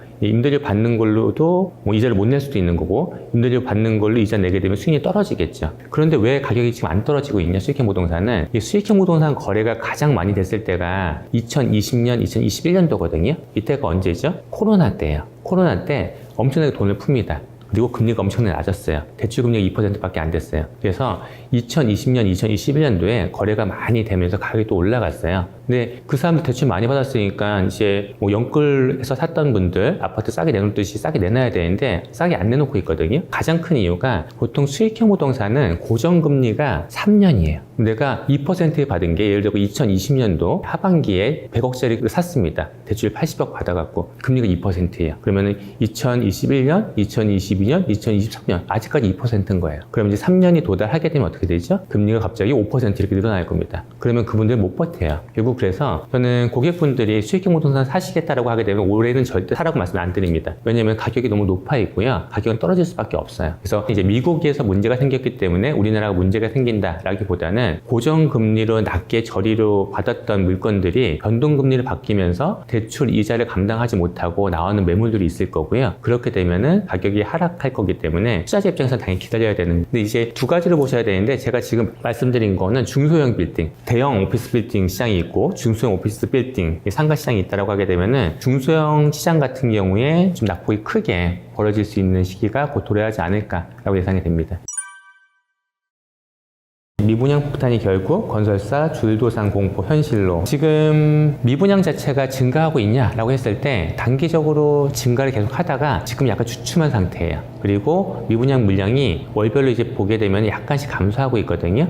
그러면은 지금 미분양이 해소되고 있냐라고 했을 때 그렇게 보기에는 약간 억지가 있어요. 그건 뭐냐면은 분양을 많이 해야 되거든요. 요새 분양 자체를 못하고 있습니다. 분양 자체를 못하는 이유가 이거는 우리가 원가라는 게 있죠. 우리가 건설해서 분양을 한다는 건 돈을 벌기 위함이잖아요. 토지비가 있습니다. 그 다음에 건축비가 있을 거고요. 그 다음에 적정 마진이 있을 거예요. 근데 적정 마진 생각 안 하고 지금 분양하자. 어차피 토지 사는 거 있으니까. 그러면은 토지비가 있고 건축비가 있고 그냥 분양가가 생기겠죠. 그래서 이 분양가가 예를 들어 1,000만 원이라고 할게요. 근데 1,000만 원에 분양하게 되면은 미분양이 나는 거예요, 지금은. 그러면은 분양할까요, 안 할까요? 안 하겠죠. 그래서 지금은 분양 물량 자체가 적어요. 건설사 아무 문제가 없냐? 아니죠. 분양을 안 하게 되면 토지는 또 사놨잖아요. 그러면 토지에 대한 금융비용이 증가하겠죠. 그렇기 때문에 지금은 분양을 해갖고 이 돈을 회수하는 이 정상적인 시장이 돌아가야 되는데 분양을 하자니 미분양이니까 분양을 못 하는 거고 이거 갖고 있자니 금융비용이 계속 증가하는 거고 이렇게 되는 거죠. 근데 금융비용이 증가하게 되면은 나중에 어떻게 되죠? 더 비싸게 분양해야 돼요. 원가가 있으니까 더 비싸게 분양하기 위해서는 어떻게 돼야 되냐? 시장이 빨리 좋아져야 되는 거죠. 근데 지금 시장이 빨리 좋아질 거냐? 그 가격이 낮아요. 그러면 시간이 지나면 지날수록 분양을 하게 되면 미분양은 늘어날 거고요. 분양을 하지 않으면 건설사의 금융비용이 증가할 수밖에 없는 구조가 몇 년 이어질 수밖에 없다. 그래서 지금 미분양이 감소하고 있다는 것 자체가 시장이 안정되고 좋은 시그널이다 라고 보시면 안 된다. 지금의 2009년도 상황하고 다르다라고 말씀하시는 분들이 계시거든요. 그때는 올랐다가 다시 떨어졌지만 그때 미분양은 뭐 16만 원 이렇게 됐었는데 지금 뭐 7만 원밖에 안 된다. 그렇기 때문에 그때는 되게 문제가 많았었는데 지금은 그 문제가 별로 없다라고 생각하시는 분이 계신데 그렇진 않아요. 그때는 이제 분양을 많이 했기 때문에 이 분양이 늘어나는 거고 지금은 아예 분양 자체를 안 하고 있는 거잖아요. 지금은 입주 물량 자체가 올해 내년도에는 서울 빼고는 다 많거든요. 입주 물량 자체가 많기 때문에 전세가는 하락될 수밖에 없고 가격은 좀 하락세가 좀 유지된다라고 보시는 게 좋고요. 지금 분양을 못하면 언제 문제가 되냐? 나중에 가격 상승기가 왔을 때 문제가 되는 거죠. 왜냐면 가격 상승기가 되게 되면은 사겠다는 사람이 많아요. 그러면 그때 또 물량이 적으면은 가격은 좀 더 많이 올라갈 수 있겠죠. 근데 그래서 요새 이런 기사도 있죠. 지금 이렇게 분양 안 하면은 나중에 입주 물량이 적어서 문제가 된다. 빨리 이거 분양 많이 해야 된다. 라고 이제 얘기하시는데 말은 쉽죠. 그렇게 하게 되면은 뭔가 올라갈 때 좀 덜 올라갈 수는 있겠죠. 그런데 그렇게 되면 손해 누가 보죠? 건설사가 봅니다. 그 건설사가 손해보고서 지금 분양을 할 수 있는 상황 자체가 아닌 거죠. 그래서 지금 이런 미분양 이슈는 어디서 많이 터지냐면은 서울에서보다는 약간 외곽에서 많이 퍼져요. 지방에서. 서울은 땅값이 워낙 비쌉니다. 건축 단가가 600에서 700 올라간다 하더라도 땅값에서 차지하는 비중은 적어요. 근데 지방 중소도시 같은 경우에는 땅값 자체가 쌉니다. 거기서 600에서 700 건축 단가가 올라가게 되면은 그건 타격이 되게 커요. 그렇기 때문에 이런 건설 단가가 올라가는 것 자체의 타격은 누가 더 크냐? 땅값이 싼 곳, 아파트값이 싼 곳, 그런 곳들이다 라고 생각하시면 됩니다. 그래서 지금 서울 같은 경우에는 이슈가 뭐죠? 건축 단가 올라갔으니까 조합원들 분담금 더 내라 이렇게 협의를 하잖아요. 그렇게 해서 되면은 갈 수 있는데 지방에서는 그런 협의 자체가 쉽지 않습니다. 시장이 좋든 안 좋든 시장 자체는 돌아가야 되거든요. 거래량 자체가 좀 유지가 되는 건 중요해요. 가격이 올랐으면 빠지는 건 당연한 거고요. 많이 올랐으면 많이 빠지는 건 당연합니다. 근데 시장 자체가 안 돌아간다라고 하게 되면은 생계를 하시는 분들이 많으세요. 이사업체도 있을 거고 여러 가지 이 산업에 미친 영향이 많기 때문에 거래 자체는 이제 돌아가야 되는데 지금 거래량 자체가 너무 없습니다. 정부 입장에서도 가격을 뭐 올릴 거냐 내릴 거냐 그거보다는 거래를 활성화할 수 있는 방안이 뭔지 그걸 중심으로 정책을 좀 세워야 되지 않을까라고 생각이 듭니다. 회복이 되려면 한 어느 정도로? 사실 그 시기는 알 수가 없습니다. 벌집순환 모형 자체가 거래량과 가격의 패턴을 가장 잘 말씀하고 있는 이론이고요. 근데 이 이론대로 된다고 가정을 하겠습니다. 그러면 지금은 4국면 침체기에서 5국면 불황기로 넘어가고 있는 시기입니다. 이것만 알면 우리가 미래를 예측할 수 있냐? 불가능하죠. 사이클은 알 수가 있어요. 지금이 4국면 침체기에서 5국면 불황기로 넘어가고 있구나 알 수 있습니다. 근데 불황기가 6개월 만에 끝날지 2년 만에 끝날지 그건 아무도 알 수가 없어요. 그렇기 때문에 이게 언제 끝난다라고 지금 말씀드리기 어렵고요. 지금 내가 어떤 사이클에 있는지 그걸 아셔야 됩니다. 그래야지 내가 지금 집을 살 때구나 아니구나 좀 더 기다려야 되구나 아니 급하게 사야 되는구나 이걸 생각할 수 있는 거죠. 그래서 그 시기를 맞추는 건 좀 어렵고요. 일단은 지금은 미국 금리 급등발 가격 하락이 크기 때문에 미국 금리가 하락하는 추세 그런 것도 좀 하나의 참고할 수 있는 시그널이 되지 않을까라고 생각됩니다. 이거 강남 하나도 안 빠졌는데 어떤 아파트 하나도 안 빠졌어 이런 데가 있어요. 왜 안 빠졌냐? 일단 강남 불패 신화 가격이 다 떨어져도 강남은 오른다. 만약에 이게 불패 신화라고 하게 되면 그건 틀려요. 부동산은 주식하고 다릅니다. 야 이제 집 절대 사지 마. 지금 떨어지는 건 이제 시작이야. 앞으로는 절대 안 올라. 그럼 완전 인구론에 근거해서 말씀하시는 거예요. 투자 뉴스레터 같은 것도 받아보게 되면은 거기에는 교묘하게 광고가 숨겨져 있습니다. 그 정책은 시장의 파급효과가 되게 클 거예요. 이런 게 나올 수 있어요. 그럴 때는 이거는 그냥 사라는 시그널이에요. 서울 강남구 아파트값 10개월 만에 상승 전환. 강남 아파트 집값 상승하고 있냐? 여기에 대해서 갑론을박이 있을 수 있는데 과거에 비해서 지금 가격이 어떠냐잖아요. 뭐 일주일 전에 비해서 올랐냐, 한 달 전에 비해서 올랐냐 했을 때 가격이 올랐습니다. 가격이 올랐다는 건 뭐죠? 계속 올라가는 트렌드였다기보다는 가격이 떨어졌다 올랐다 이렇게 보시면 될 것 같아요. 그래서 지금 가격을 보게 되면은 우리가 서울 얘기할 때 항상 송파구를 얘기하거든요. 그리고 잠실 아파트를 얘기해요. 왜냐하면은 잠실 아파트, 엘스 아파트하고 리센츠 아파트 두 개만 하더라도 10,000세대가 넘습니다. 그러다 보니까 매물이 워낙에 많고요. 항상 선제적으로 움직여요. 최근에 이 가격이 하락과 반등하는 거를 그냥 잠실 있는 아파트를 말씀드리게 되면은 정고점이 언제냐? 보통 2021년 10월 달입니다. 이때 잠실의 33평 아파트가 27억이었어요. 그래서 이게 올해 1월까지 쭉 빠져갖고 19억까지 빠집니다. 고점 대비해서 한 30% 빠져요. 그리고 지금 이 가격이 어떻게 됐냐? 한 21억 5천. 그래서 저점 대비 19억 대비해서 13% 정도 올라가 있는 가격이고요. 이것만 보게 되면 반등했다는 것 자체가 뭐 틀린 건 아니죠. 그리고 고점 대비 27억 대비해서는 지금 얼마냐? 한 20% 정도 낮은 가격이에요. 그래서 뭐 잠실, 마포 이렇게 좀 사람들이 출퇴근하기 편하고 주거지역으로 선호하는데 가격이 좀 빠졌던 곳들은 반등된 건 맞지만 고점 대비해서 마이너스 20% 정도 됐다라고 보시면 되고요. 강남이나 서초 같은 게 안 빠졌냐? 빠졌습니다. 빠졌는데 뭐 15% 정도 빠졌던 게 한 10% 정도 고점 대비해서 그 정도 빠진 수준까지 되어 있는 거고요. 이 강남 하나도 안 빠졌는데 어떤 아파트 하나도 안 빠졌어 이런 데가 있어요. 왜 안 빠졌냐? 거래가 안 돼서 그래요. 하락기에. 그래서 지금 거래가 안 된 상태에서 낮아졌던 마이너스 15%였던 게 예를 들어 뭐 40억 하던 게 42억이 됐다라고 하게 되면 5% 올랐다 이런 데이터 잡힐 수밖에 없는 거고 거래가 안 됐던 것까지 하게 되면은 5%가 아니고 뭐 0.1% 올랐네 이런 데이터가 나올 수밖에 없는 거기 때문에 10개월 만에 올랐다는 것 자체는 뭐 맞는 얘기입니다. 일단 강남 불패 신화 생각했을 때 가격이 다 떨어지는데 강남은 떨어지지 않는다. 가격이 다 떨어져도 강남은 오른다. 만약에 이게 불패 신화라고 하게 되면 그건 틀려요. 부동산은 주식하고 다릅니다. 주식은 장이 아무리 안 좋아도 90개 종목, 95개 종목이 떨어져도 5개 종목, 10개 종목 올라갈 수가 있어요. 근데 부동산은 떨어질 때는 다 떨어져요. 시차만 다를 뿐입니다. 어떤 게 먼저 떨어진다, 어떤 게 나중에 떨어진다. 아니면 낙폭만 다를 뿐이죠.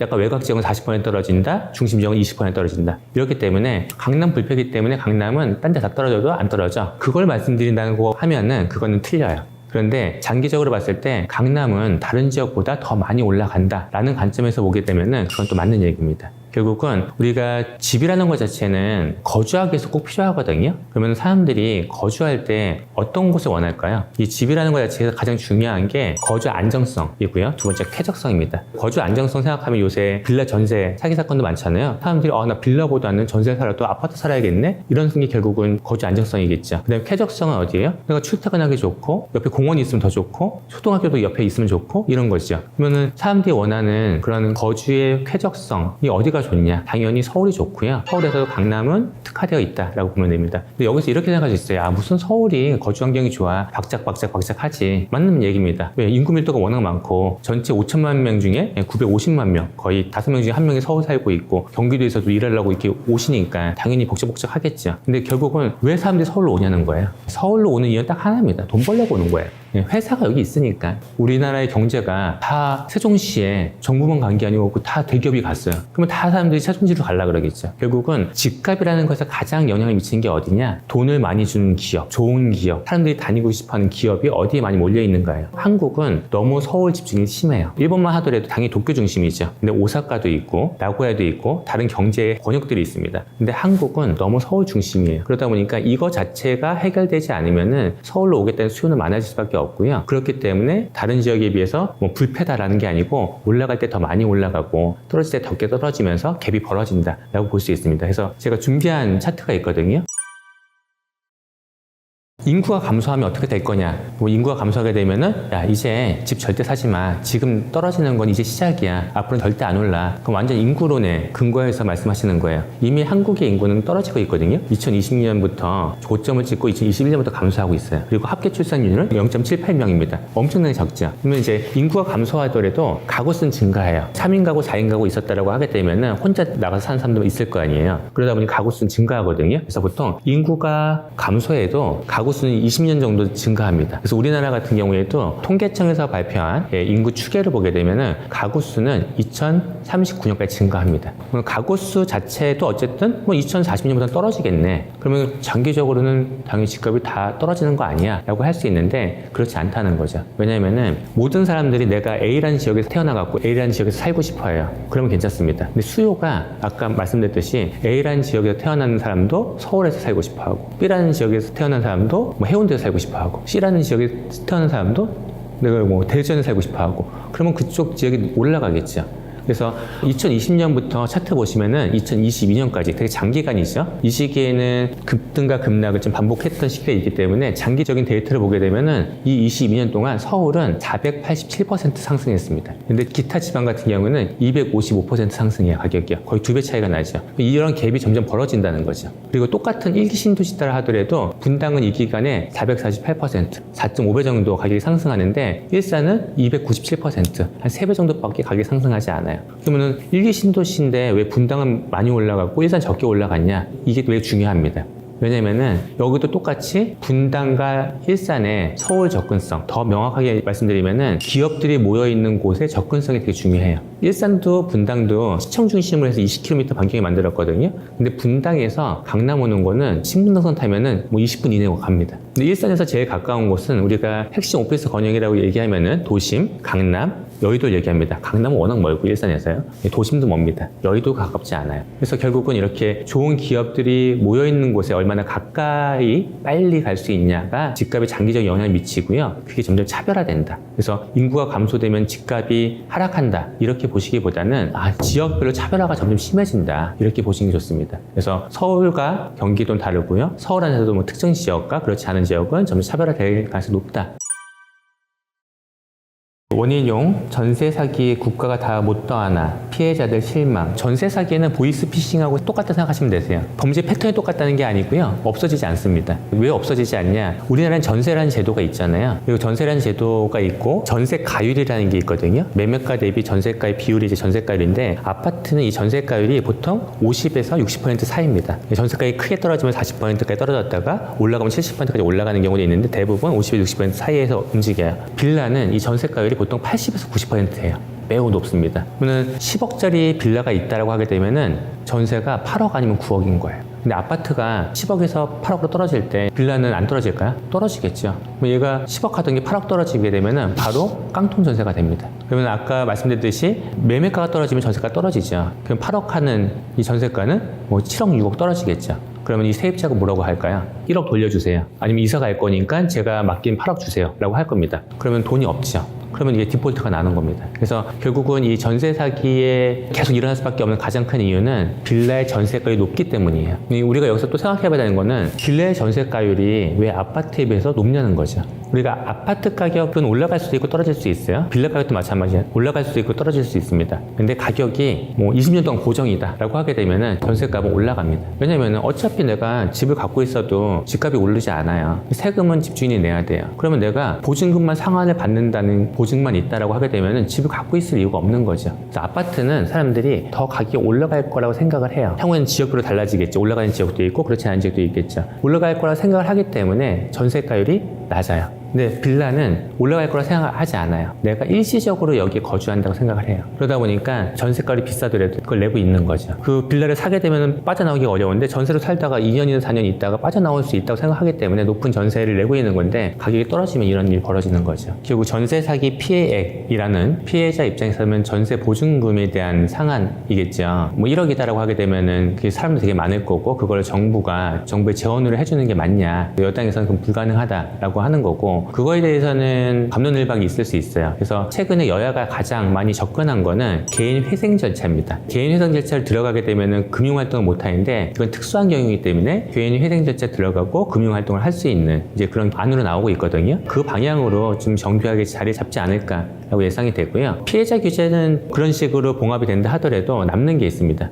그 주택은 남겠죠. 이 주택을 어떻게 할 거냐라는 거에 대한 이슈는 또 있습니다. 왜냐하면 누군가 또 개인이 경매를 받는다? 그 사람이 또 그런 식으로 전세 사기를 칠 수 있거든요. 그래서 이거를 어떻게 할 거냐. 그래서 전세 제도 자체를 없애야 되지 않냐라는 얘기도 나오는데 전세 제도 자체가 뭐 우리나라만 있는 되게 특이한 케이스긴 하거든요. 그런데 이렇게 조선시대부터 있던 이 제도가 장기간 있었던 거는 임차인 입장에서도 좋다는 거예요. 임차인 입장에서 외국같이 내가 내 집이 없으면 월세를 내야 된다라고 하게 되면은 부담되겠죠. 전세 보증금을 내가 원할 때 빼서 나갈 수 있다는 보증만 된다라고 하게 되면은 전세라는 제도는 훌륭한 제도입니다. 그런데 그 자체가 사기의 대상이 되거나 그런 게 있기 때문에 그런 거지. 그래서 그런 걸 못하게 제도적으로 좀 정비를 해야 되는 거죠. 만약에 빌라가 오피스텔처럼 월세화가 된다라고 하게 되면 누가 제일 좋을까요? 제일 좋은 거는 투자자예요. 내가 오피스텔 2억 정도 있으면 오피스텔 투자하는 분들이 5억 있으면 빌라에 투자하는 거죠. 5억 갖고 투자할 수 있는 수익형 부동산이 많지가 않거든요. 상가를 투자한다? 공실 리스크 매우 커요. 공실 한번 생기면 되게 오래 발생됩니다. 근데 빌라를 한다? 주택에 대한 수요 자체는 많기 때문에 공실 발생 가능성이 매우 낮아요. 그러면은 내가 공실 발생 가능성이 낮은 수익형 부동산을 투자할 수 있는 기회가 생기는 거죠. 그래서 만약에 빌라가 월세화가 된다. 투자자 입장에서는 투자 옵션이 하나 생기는 겁니다. 그럼 세입자 입장에서는 어떻게 될까요? 이 가정의 기본은 전세금을 돌려받는다는 가정이에요. 세입장에서는 내가 그냥 뒷받침 해놓으면 되는데 월세를 다달이 내야 돼요. 그 부담이 만만치 않다는 거죠. 그래서 지금 이렇게 전세가 불안하고 그러니까 어떤 일이 벌어지냐면은 빌라 전세 살던 젊은 친구들이 이거를 빼서 문제 생기기 전에 아파트 전세로 오고 싶어요. 전세 비싸게 있었는데 얘도 떨어지고 아파트 떨어졌으니까 같은 가격으로 아파트 갈 수도 있고요. 비슷한 동네에. 아니, 좀만 더 붙으면 아파트 갈 수 있거든요. 그 아파트 전세를 가고자 하는 수요가 있는 거고, 아, 이번 기회에 내가 집을 사볼까?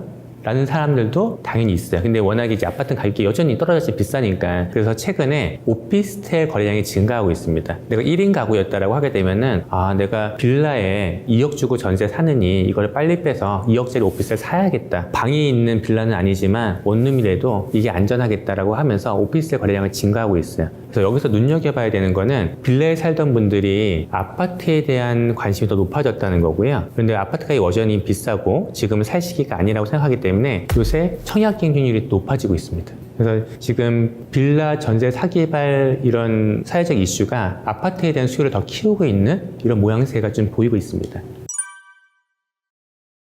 외국의 사례를 좀 볼 수 있는데요. 외국 같은 경우에는 월세화가 되어 있잖아요. 그러면 월세화가 되게 되면은 이런 사기 문제가 없어지냐? 그것도 아닙니다. 우리가 월세도 보증부 월세가 많거든요. 보증금이 있어요. 그 보증금 비율이 많으면 반전세라 그러는 거고, 비율이 적으면은 보증부 월세라고 하겠죠. 그리고 순수 월세가 될 수도 있습니다. 하지만 이게 보증부 월세를 하더라도 보증금에 대한 또 사기 문제가 생길 수가 있는 거고요. 순수 월세를 하더라도 월세에 대한 또 사기 문제가 생길 수가 있어요. 왜냐면은 내가 직접 1대1로 집주인한테 월세를 주게 되면 그런 사기 문제가 없겠죠. 근데 이게 관리하는 게 만만치 않으니까 누군가, 아, 내가 전문가야 라고 하고서 내가 월세 대신 받아줄게 하는 사람이 생깁니다. 이 월세를 사람들이 그 사람들이 내지만 이 사람은 한 번에 챙겨갖고 또 어디 사라질 수가 있거든요. 그래서 사기는 계속 있을 수밖에 없어요. 패턴이 계속 바뀔 뿐이지. 그래서 모두 완벽한 지도는 당연히 없거든요. 근데 외국 같은 경우에는 기업화가 많이 되어 있어요. 좀 신뢰할 수 있는 회사가 임대를 하는 거죠. 가장 우리나라하고 약간 패턴이 좀 비슷한 일본 같은 경우에, 일본은 우리나라보다 인구도 뭐 많죠. 우리나라 5천만 명, 일본이 뭐 1억 2천만 명이니까 주택수도 많을 거고, 근데 월세 문화가 돼 있다 보니까 그런 전문적인 회사가 있습니다. 그래서 뭐 대동건탁이라는 회사도 있고 네오팔레스라는 회사도 있는데 이 두 회사의 패턴은 약간 달라요. 네오팔레스 같은 경우에는 리모델링 해갖고 월세를 더 올리고 그 수익을 임대인한테 나눠주는 형태예요.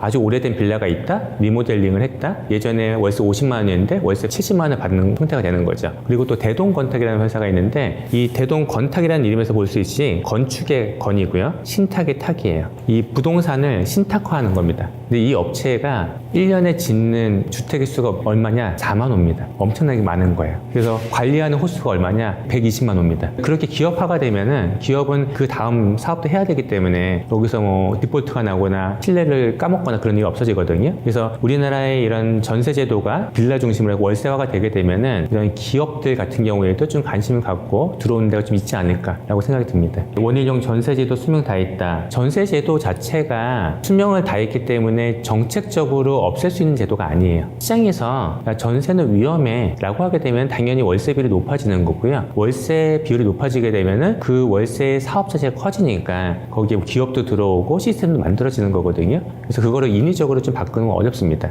우리나라도 외국처럼 전세 다 없어지고 월세가 된다라고 하기는 무리가 있고요. 아파트는 여전히 전세가 선호할 수밖에 없다. 빌라 같은 경우 위험도가 많기 때문에 월세가 빠르게 진행된다. 전세나 월세 같은 경우에는 그걸 정책적으로 전세를 월세로 가게 한다든지 그런 거는 불가능하고요. 전세 제도를 좀 더 그 안에서 사기 같은 것들이 덜 발생될 수 있게 여러 가지 해야겠죠. 그거는 정부도 해야겠지만 세입자도 당연히 들어가기 전에 확인을 해야 돼요. 전세 보증금 반환 보증이 된다든지 그런 곳만 들어가야지 보증보험도 안 되는데 들어가거나 이제 그러면 안 되시겠죠. 비용이 조금 들어가더라도 그거는 큰 돈을 안전적으로 지키기 위해서는 그런 제도 자체, 현재 있는 제도에 대해서 유지하는 수밖에 없을 것 같고요. 향후에 이 제도를 어떻게 좀 촘촘하게 해서 피해자를 줄일 수 있냐, 그러니까 정부가 좀 더 생각을 많이 하고 전문가와 같이 얘기를 해봐야 될 것 같습니다. 가장 기본적인 거는 은행에 대출이 있으면 전세 들어가시면 안 되죠. 그런데 실제 은행에 대출이 있는데도 전세 들어가시는 분들이 계세요. 이번에 크게 빌라왕 문제가 있었고요. 건축왕 문제가 있었거든요. 근데 건축왕 문제 같은 경우에는 이분이 은행에 대출이 있는데도 세입자들이 전세 들어가는 경우예요. 이거는 누가 보더라도 들어가면 안 되는 거거든요. 이렇게 전세금이 높은데 앞에 선순위로만 대출이 있으면 안 되는데 이거 왜 들어가시냐. 이런 거죠. 중개인이 이분은 사업 이거만 하시는 게 아니고요. 엄청나게 크게 하세요. 돈 엄청 많기 때문에 문제 생길 가서 하나도 없어요. 그냥 안심하고 들어오시면 돼요. 이런 식으로 얘기하는 겁니다. 거기에 넘어가시면 안 돼요. 우리가 기본만 지키시면 됩니다. 첫 번째 기본, 당연히 은행에 대출 잡혀 있는데 들어가면 안 되겠죠. 두 번째, 시세를 확인하셔야 돼요. 근데 이거를 보통 잘 안 하세요. 하기도 쉽지가 않고요. 시세 대비해서 예를 들어서 매매가 5억짜리가 있고 그럼 전세가 4억이겠죠. 근데 이 전세를 5억에 들어간다는 거예요, 사람들이요. 왜 5억에 들어가냐는 거죠. 매매가 시세를 6억이라고 얘기하는 겁니다. 여기 6억짜리예요. 5억 전세 들어가셔야 돼요. 근데 실제로는 매매도 5억인 거예요. 지금 전세 사기 사건의 핵심이 무자본 갭 투자예요. 내가 매매가를 높여가지고 전세가를 높이는 거죠. 근데 이게 개인들이 좀 확인하기 좀 어려운 게 아파트 같은 경우에는 되게 정형화되어 있기 때문에 실거래가 확인이 좀 쉬운 편이에요. 근데 빌라 같은 경우에는 개별성도 강하고 데이터가 많지 않다 보니까 중개인 밀고 하는 거죠. 그래서 이거를 세입자가 멍청하다? 절대 아니에요. 중개인이 자기들이 그걸 필터링 해야 되는데 안 한 거고 아주 촘촘하게 막 해도 당할 수밖에 없는 구조인 경우가 많아요. 그래서 결국은 끝에서는 뭘 해야 되냐? 내가 보증보험 가능한 것만 들어가야 되는 거죠, 지금은요. 무주택자라고 하면은 기다리시기 좋습니다. 지금의 이 상승세, 반등세가 일시적일 가능성이 확률적으로 매우 높거든요. 그러면 지금 따라가면서 추격 매수할 필요가 없으신 거죠. 지금은 또 가격도 되게 높아요. 그래서 아까 처음에 좀 말씀드렸듯이 조만간 나올 겁니다. 서울 아파트 가격 상승 반전. 몇 개 구가 아니고 서울이라는 게 나오게 되면 또 불안해지거든요. 그 불안감에 휩쓸려 갖고 비싼 가격에 매수를 하시지 않도록 하시는 게 좀 중요하다라고 보여집니다. 지금 무주택자라고 하게 되면은 여전히 청약제도는 좀 관심 있게 가져갈 만 하세요. 예전에 로또 청약이라 그랬잖아요. 가격이 높았는데 분양가 상한제 때문에 분양가가 낮다 보니까 로또 청약이 맞았습니다. 지금은 예전 같은 로또 청약은 아니에요. 이게 왜 그러냐면은 예전에 20억 하던 아파트가 있고 분양을 12억에 했습니다. 그러면은 내가 이 분양 받는 순간에 8억을 버는 거예요. 물론 향후의 가격이 어떻게 될지는 모르겠죠. 근데 지금은 어떻게 되냐? 보통 평균적으로 20% 빠져 있습니다. 그러면은 20억 하던 아파트가 16억이 됐습니다. 그러면 12억에 분양을 하면 되는데 원자재 가격이 올랐거든요. 14억에 분양을 해요. 그러면 한 2억 정도가 차익이 생길 수가 있죠. 그래서 예전에는 로또 분양이었다라고 하게 되면은 지금은 로또 분양까지가 아니고 조금 이득을 볼 수 있는 그런 시장이 오긴 했어요. 근데 여기서 잘 보셔야 되는 게 뉴스레터가 요새 되게 활성화되어 있잖아요. 투자 뉴스레터 같은 것도 받아보게 되면은 거기에는 교묘하게 광고가 숨겨져 있습니다. 최근에 제가 받은 것도 주변에 신축 아파트 12억인데 지금 분양하는 거 9억이다. 싸다. 분양 받아라. 이런 기사가 있었어요. 분양 받아요, 안 받아요? 받아야죠. 3억이나 싼데. 근데 이 12억이라는 가격은 언제 가격이냐? 고점일 때 가격이고요. 지금은 25% 빠져갖고 9억이에요. 그러면은 주변에 5년 이내 된 신축 아파트인데 입지도 비슷하고요. 세대수도 비슷하고 브랜드도 비슷해요. 그러면은 똑같은 9억으로 난 여기 바로 들어가서 거주를 할 수 있는 거고요. 여기는 지금 분양받으면 2, 3년 후에 입주를 해야 되는 거예요. 그럼 내가 실거주 목적이다라고 하게 되면은 차라리 이 아파트 사는 게 나아요. 9억까지 떨어진 아파트. 그래서 이런 기사만 보고서 내가 3억 벌 수 있냐라고 생각하시면 안 되고요. 주변에 실제 거래된 게 얼마인지, 거래된 사례가 없다라고 하게 되면은 적어도 고점 대비해서 20% 이상 낮은 가격 신축 기준으로 그렇게 보셔야 됩니다. 누군가는 주변에 아파트가 9억이 거래됐다는 걸 알고 있겠죠. 그러면은 이거 여기도 9억인데 지금 분양받는 게 9억이면은 메리트 없네? 라고 생각해서 미분양이 났을까요? 그렇지 않습니다. 분양 아주 잘 됐어요. 근데 왜 잘 됐냐는 거죠. 일단 집을 사겠다는 수요가 있는데 실거주의 니즈가 있는데 내가 직접 바로 이사해야 되는 사람이 이걸 사겠죠. 근데 나는 2, 3년 후에 입주를 해야 돼. 집 살 돈이 없어. 그러면은 이거 자체가 메리트가 있는 거야. 계약금만 집어넣고 2, 3년 후에 들어간다? 그러면 나는 이거 해볼만 하네? 라고 생각하는 거죠. 그렇기 때문에 지금 서울에 있는 아파트들이 예전같이 로또 분양은 아니지만 여전히 좀 메리트가 있고요. 하지만 주변 거래 사례를 반드시 보고서 그걸 검토하고서 나한테 맞는지 아닌지를 좀 잘 보셔야 된다. 그리고 청약의 경쟁률이 실은 높아진 이유는 예전에 막 로또 분양이었을 때는 서울 25기구가 다 규제 지역이었거든요. 그러다 보니까 85제곱미터 이하는 다 가점제였습니다. 근데 젊은 사람들은 가점이 낮아요. 그래서 그 당시 젊은 세대들이 불만이 많았죠. 왜 돈 있는 사람들만 서울의 아파트를 청약받냐 이런 거예요. 그래서 이번에 13부동산 대책하고 4월 1일부터 시행제도가 바뀝니다. 일단 13제도를 하다 보니까 강남 3구하고 용산구를 빼고는 규제 지역이 해제됐습니다. 그래서 4월 달부터는 85제곱미터는 60%가 추첨제예요. 그리고 규제 지역으로 묶여있는 강남 3구, 용산구 같은 경우에도 60제곱미터 이하는 60%가 추첨제고요. 85제곱미터 이하는 30%가 추첨제입니다. 뭐 예전 같은 노동 분양은 아니지만 그래도 가점이 낮은 젊은 세대들이 청약을 통해서 내 집 마련할 수 있는 시기는 열려 있다라고 보여지고요. 예전에는 전 무조건 하라 그랬어요. 왜냐면 이거는 로또 분양이니까. 지금은 공고 보고 주변 아파트 가격 보고 내 경제 상황 보고 잘 하셔야 됩니다. 다주택자를 좀 두 개로 분리할 필요가 있어요. 2주택자도 다주택자고요. 3주택 이상도 다주택자잖아요. 일단 3주택 이상은 종부세를 여전히 부담스러워해요. 지금 종부세법이 바뀌어가지고 2주택자까지는 중과가 없습니다. 금액에 따라 갖고 세율은 높아져요. 근데 3주택자면서 갖고 있는 집이 총액이 12억이 넘어가면 중과가 됩니다. 집 세 채 갖고 있으면 중과가 당연히 되거든요. 이런 분들은 팔고자 해요. 근데 그동안은 팔고 싶었는데 안 팔려요. 왜? 거래가 너무 안 되니까. 근데 지금은 거래량이 조금씩 증가하고 있으니까 팔 수 있는 가능성이 좀 높아졌죠. 그리고 2주택자 같은 경우에 가장 생각하는 게 뭐냐면은 다주택자 양도세 중과 유예라는 게 있거든요. 이게 현 정부 출범하는 2021년 5월 10일부터 발표가 됐습니다. 시행이 됐는데 올해 5월 9일에 끝나야 되는데 더 연장되고 내년 5월 9일까지예요. 그러면은 이 다주택자 같은 경우에 2주택자를 포함해갖고 양도세가 엄청나게 늘어났겠죠. 그동안 너무 가격이 많이 올랐으니까 세금 내기 좋아하시면 당연히 없겠죠. 그러면은 지금 뭘 보시고 있냐면은 내년 5월 9일 종료되는 다주택자의 양도세 중과 유예가 폐지될 거냐 아니면은 유지될 거냐, 이게 다시 부활된다라고 하게 되면은 세금을 엄청나게 내야 되는 거예요. 그래서 지금은 아직은 시간이 있기 때문에 올해 말까지는 높은 가격으로 내놓고 싶어 하세요. 그런데 만약에 올해 말이나 내년 초에 이거 폐지한다, 이제 다시 중과다라고 하게 되면은 사람들은 엄청나게 많이 팔겠죠. 그래서 이 정책에 따라 달라져요. 그래서 그 정책은 시장의 파급효과가 되게 클 거예요. 전체 지역은 아니고요. 규제 지역 자체가 지금 강남 3구하고 용산구거든요. 근데 여기서 양도세 중과 유예해줬던 걸 없애고 다시 중과를 한다라고 하게 되면은 이 좋은 지역들이라고 얘기하는 강남 3구와 용산구에 있는 것들이 양도세 피하기 위해서 매물이 많아질 거고, 그러면 낮은 가격에 거래되는 게 좀 많겠죠. 그러면서 시장이 좀 안정적으로 가격이 하향 안정 추세가 좀 갈 수 있다라고 보여지고요. 만약에 중과 다 없애, 다 일반 가세 해 라고 하게 되면 급하게 팔 이유가 하나도 없어집니다. 그러면 이제 가격 하락세가 크지 않을 거고요. 거래량도 많지 않을 거예요. 왜? 가격이 높게 형성돼 있으니까. 그래서 이 정책은 이거를 다시 중과를 한다라고 하게 되면은 급매물이 나오게 하면서 거래를 활성화하고 시장을 좀 안정화시킬 수 있는 정책이 될 거고요. 다 없애, 폐지, 아니면 더 유예해 라고 하게 되면은 거래량의 증가 좀 미비한데 가격 하락하는 것도 떨어지지 않는 시장이 될 걸로 보여집니다.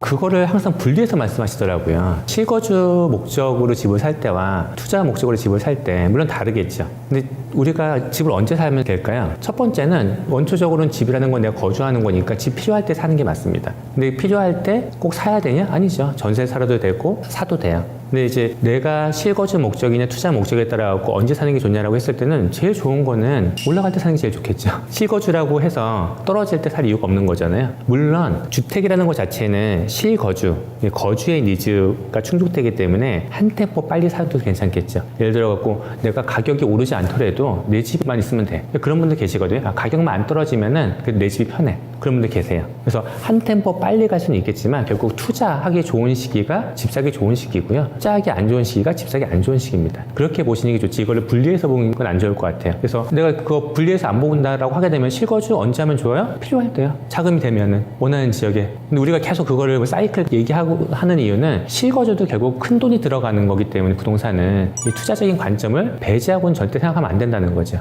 사실 미래를 맞출 수 있는 사람 아무도 없습니다. 그건 불가능해요. 지금에 놓여져 있는 상황과 미래에 생긴 상황 자체 가정이 완전 다르기 때문에 불가능한데, 현재 하락하는 가장 큰 이유는 사람마다 분석이 다를 거예요. 근데 어느 정도 공감하는 건 뭐냐면은 미국이 금리를 너무 급격하게 올리면서 시장 자체가 경색됐다는 거예요. 그러면 우리가 그 포인트만 보게 되면은 미국이 금리를 인하할 때가 어느 정도의 시그널이 될 수 있겠구나. 근데 금리 인하도 0.2%, 0.25% 내리고 몇 달 있다 0.25% 내리고 이거는 별로 의미 없어요.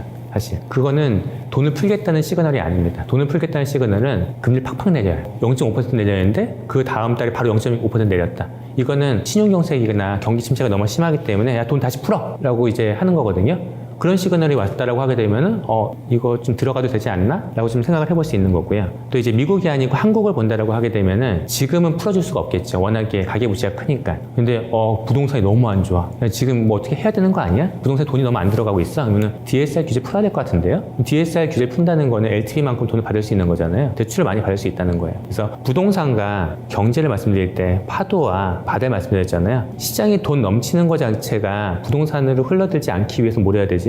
그때는 대출 규제를 하는 거예요. 시장의 돈 자체가 부동산으로 들어와서 부동산 경기 활성화시키고 싶다라는 정부 정책이 언젠가는 또 벌일 수 있겠죠. 그때는 뭐를 풀겠어요? 빚장을 풀겠죠. DSR 규제 폐지, LTV 확대 이런 게 나올 수 있어요. 그럴 때는 이거는 그냥 사라는 시그널이에요. 이제 사라는 얘기구나. 그리고 또 볼 수 있는 게 전세가율이에요. 전세가율이 아파트 가격이 지금 내려가고 있다고 가정을 할게요. 내려가다 보면은 바닥을 찍겠죠. 올라가다 보면 천장을 찍듯이 바닥을 찍으면은 바닥이 뾰족하게 이렇게 올라가진 않아요. 바닥이 이렇게 갑니다. 이렇게 가면은 사람들은 집값 오르지도 않는데 뭐하러 사? 라고 생각을 해요. 그럼 아까 뭐라 말씀드렸죠? 전세 가격이 올라가요. 전세 가격이 올라가서 서울 아파트의 평균 전세가율이 한 60%에 근접해 간다라고 하게 되면은 전체적인 시장 분위기는 어떠냐? 야, 요새 누가 집 사? 집 안 사? 전세 사는 게 훨씬 편해. 이런 마인드가 쫙 깔려 있을 때예요. 그럴 때가 거의 저점일 가능성이 되게 높아요. 전세가율 60%라고 하게 되면 너무 낮은 거 아니야? 라고 생각하실 수 있는데 이 전세가율 60%에는 우리가 신축 아파트 같은 경우에는 전세가율 예를 70%고 재건축은 어차피 시설도 별로 안 좋으니까 전세가율 30% 이렇게 되잖아요. 이걸 통합한 거거든요. 그래서 평균적인 60% 전세가율이면 되게 높게까지 올라와 있는 거예요. 이럴 때 이런 거죠. 그냥 집주인이 세입자한테 얘기하는 거죠. 이번에 전세가 또 올랐다. 10억 하는 아파트인데 예를 들어서 지금 6억 하는 전세값인데 전세값 요새 또 오르는 거 알죠? 어쩔 수 없이 올려야 될 것 같아요. 7억으로. 그러면서 이분 또 팔고 싶어요. 세대기인데 9억에 싸게 줄 테니까 사 이번 기회에. 그럴 때가 대부분 바닥이에요. 최근에 또 이슈가 되는 것 중에 하나가 전세금이 계속 떨어지다 보니까 전세금 반환을 못하는 것들이 시장에 매물로 나오긴다. 이런 이슈가 있습니다. 실제적으로 2021년도 10월 달이 매매가 고점이었거든요. 그러면 전세도 거의 그때가 고점이다라고 볼 수 있어요. 그러면은 전세는 2년마다 재계약을 하잖아요. 그러면은 2022년 10월, 2023년 10월 그때가 언제냐? 내가 재계약할 때 세입자 입장에서는 돈을 되돌려 받아야 되는 시기인 거고요. 임대인 입장에서는 돈을 내줘야 되는 시기예요. 그래서 이 시장 자체를 이것도 약간 두 개를 분리해서 보셔야 됩니다. 빌라 같은 경우에는 그런 일이 벌어지면 어떻게 되겠어요? 나가겠다는 사람은 많은데 돌려줄 돈이 없겠죠. 그러면은 이 사기의 피해라고 얘기를 한다라고 하게 되면은 피해 규모가 더 커질 거예요. 근데 이제 아파트로 하게 되면은 그 정도로 이제 피해 규모는 크지 않을 텐데 여기서 두 개죠. 첫 번째 집주인이 내줄 돈이 있어요. 전세가 5억에서 예를 들어 3억으로 떨어졌다. 2억 내주면 됩니다. 그러면은 이분은 2억 더 싸게 전세를 2년 더 살면 돼요. 근데 돈이 없어요. 돈이 없으면 어떻게 하죠? 뭐 여러 가지 가정이 있지만 첫 번째는 내가 돈이 없다. 역전세라는 일이었을 때 어떤 일이 벌어지면 또 역월세가 됩니다. 내가 2억에 대해서 이걸 줄 수 없으니까 매달 이자로 줄게. 매달 80만 원 줄게. 그리고 역월세가 있어요. 근데 예전에는 이 역월세를 받았어요. 근데 지금 이 역월세를 안 받는 사람들이 늘어날 거예요. 왜 예전에는 역월세를 받았냐? 내가 어차피 이거 2억 받아서 투자해도 월 40만 원 받기 힘든데 1억당 40, 2억당 80? 받지. 이랬는데 최근에 뉴스 보니까 어때요? 전세 사기가 너무 많은 거예요. 불안하죠. 이분이 2억을 안 내주고 월세를 준다는 얘기는 뭐예요? 이분 돈 없다는 얘기입니다. 돈 없다는 얘기니까 야 저분 돈 없나 봐. 이거 월세 받다가 나중에 문제 생기면 안 되니까 하지 말고 이사 가자. 이렇게 되는 거예요. 그럼 이 사람들이 이사 가겠죠? 이사 가려면 돈을 빼줘야 돼요. 근데 돈을 빼준다는 건 뭐냐면 돈이 없기 때문에 돈을 못 준 거잖아요. 그러면은 세입자 3억에 받아갖고 5억 못 내줍니다. 그럼 이분 뭐 해야 되죠? 집 팔아야죠. 이런 매물이 늘어난다는 거예요. 근데 집을 팔려면 어떻게 팔아야 되죠? 이거 돈 내줘야 되니까 금매로 내놔야 되는 거죠. 그래서 이제 2021년도 10월 달에 고점을 찍었고 전세가도 그거 대비해서 많이 내려갔는데 예전에는 그나마 월세, 역월세를 메꿀 수가 있는데 이 빌라 전세 사기가 나면서 이제 역월세를 아파트에 사는 사람도 원하지 않아요. 그래서 돈을 내주면 그냥 더 살 수 있는데 돈을 못 내줘? 역월세를? 위험하다. 나가는 거죠. 그러면 결국은 임대인 입장에서는 이건 파는 거 외엔 방법이 없어요. 그래서 이제 하반기에 매물이 많아질 거다라는 얘기는 이제 그런 논조로 이해를 하시면 됩니다. 전반적으로 시장이라는 건 당연히 사이클을 타거든요. 그래서 내가 어떤 사이클에 있냐가 되게 중요해요. 우리가 상승할 때는 계속 상승할 것 같고 하락할 때는 계속 하락할 것 같거든요. 그래서 지금 이렇게 되게 혼동스럽잖아요. 누구는 상승한다, 누구는 하락한다. 이럴 때에서 되게 공부가 필요해요. 그래서 그거를 어느 정도 탄탄하게 공부가 돼 있으면은 지금이 때가 아니구나. 아니면 언제까지 기다려야지. 그게 가능하거든요. 그래서 그런 공부를 좀 미리미리 해두시면 좋을 것 같고요. 중심을 잡는 너무 자극적인 것만 보시기보다는 중심을 잡고 내 집 마련과 그다음에 뭐 부동산을 투자 자산으로 생각하신다면은 성공 투자하시기 바랍니다. 80년대 짜장면이 500원이었어요. 지금 짜장면 얼마입니까? 8, 9천 원 하죠. 새우깡이 얼마나 올랐죠? 30배 올랐네. 새우깡의 가치가 30배 올라갔습니까? 금리가 올라가요. 그러면 세입자 입장에서 전세를 선호할까요? 월세를 선호할까요?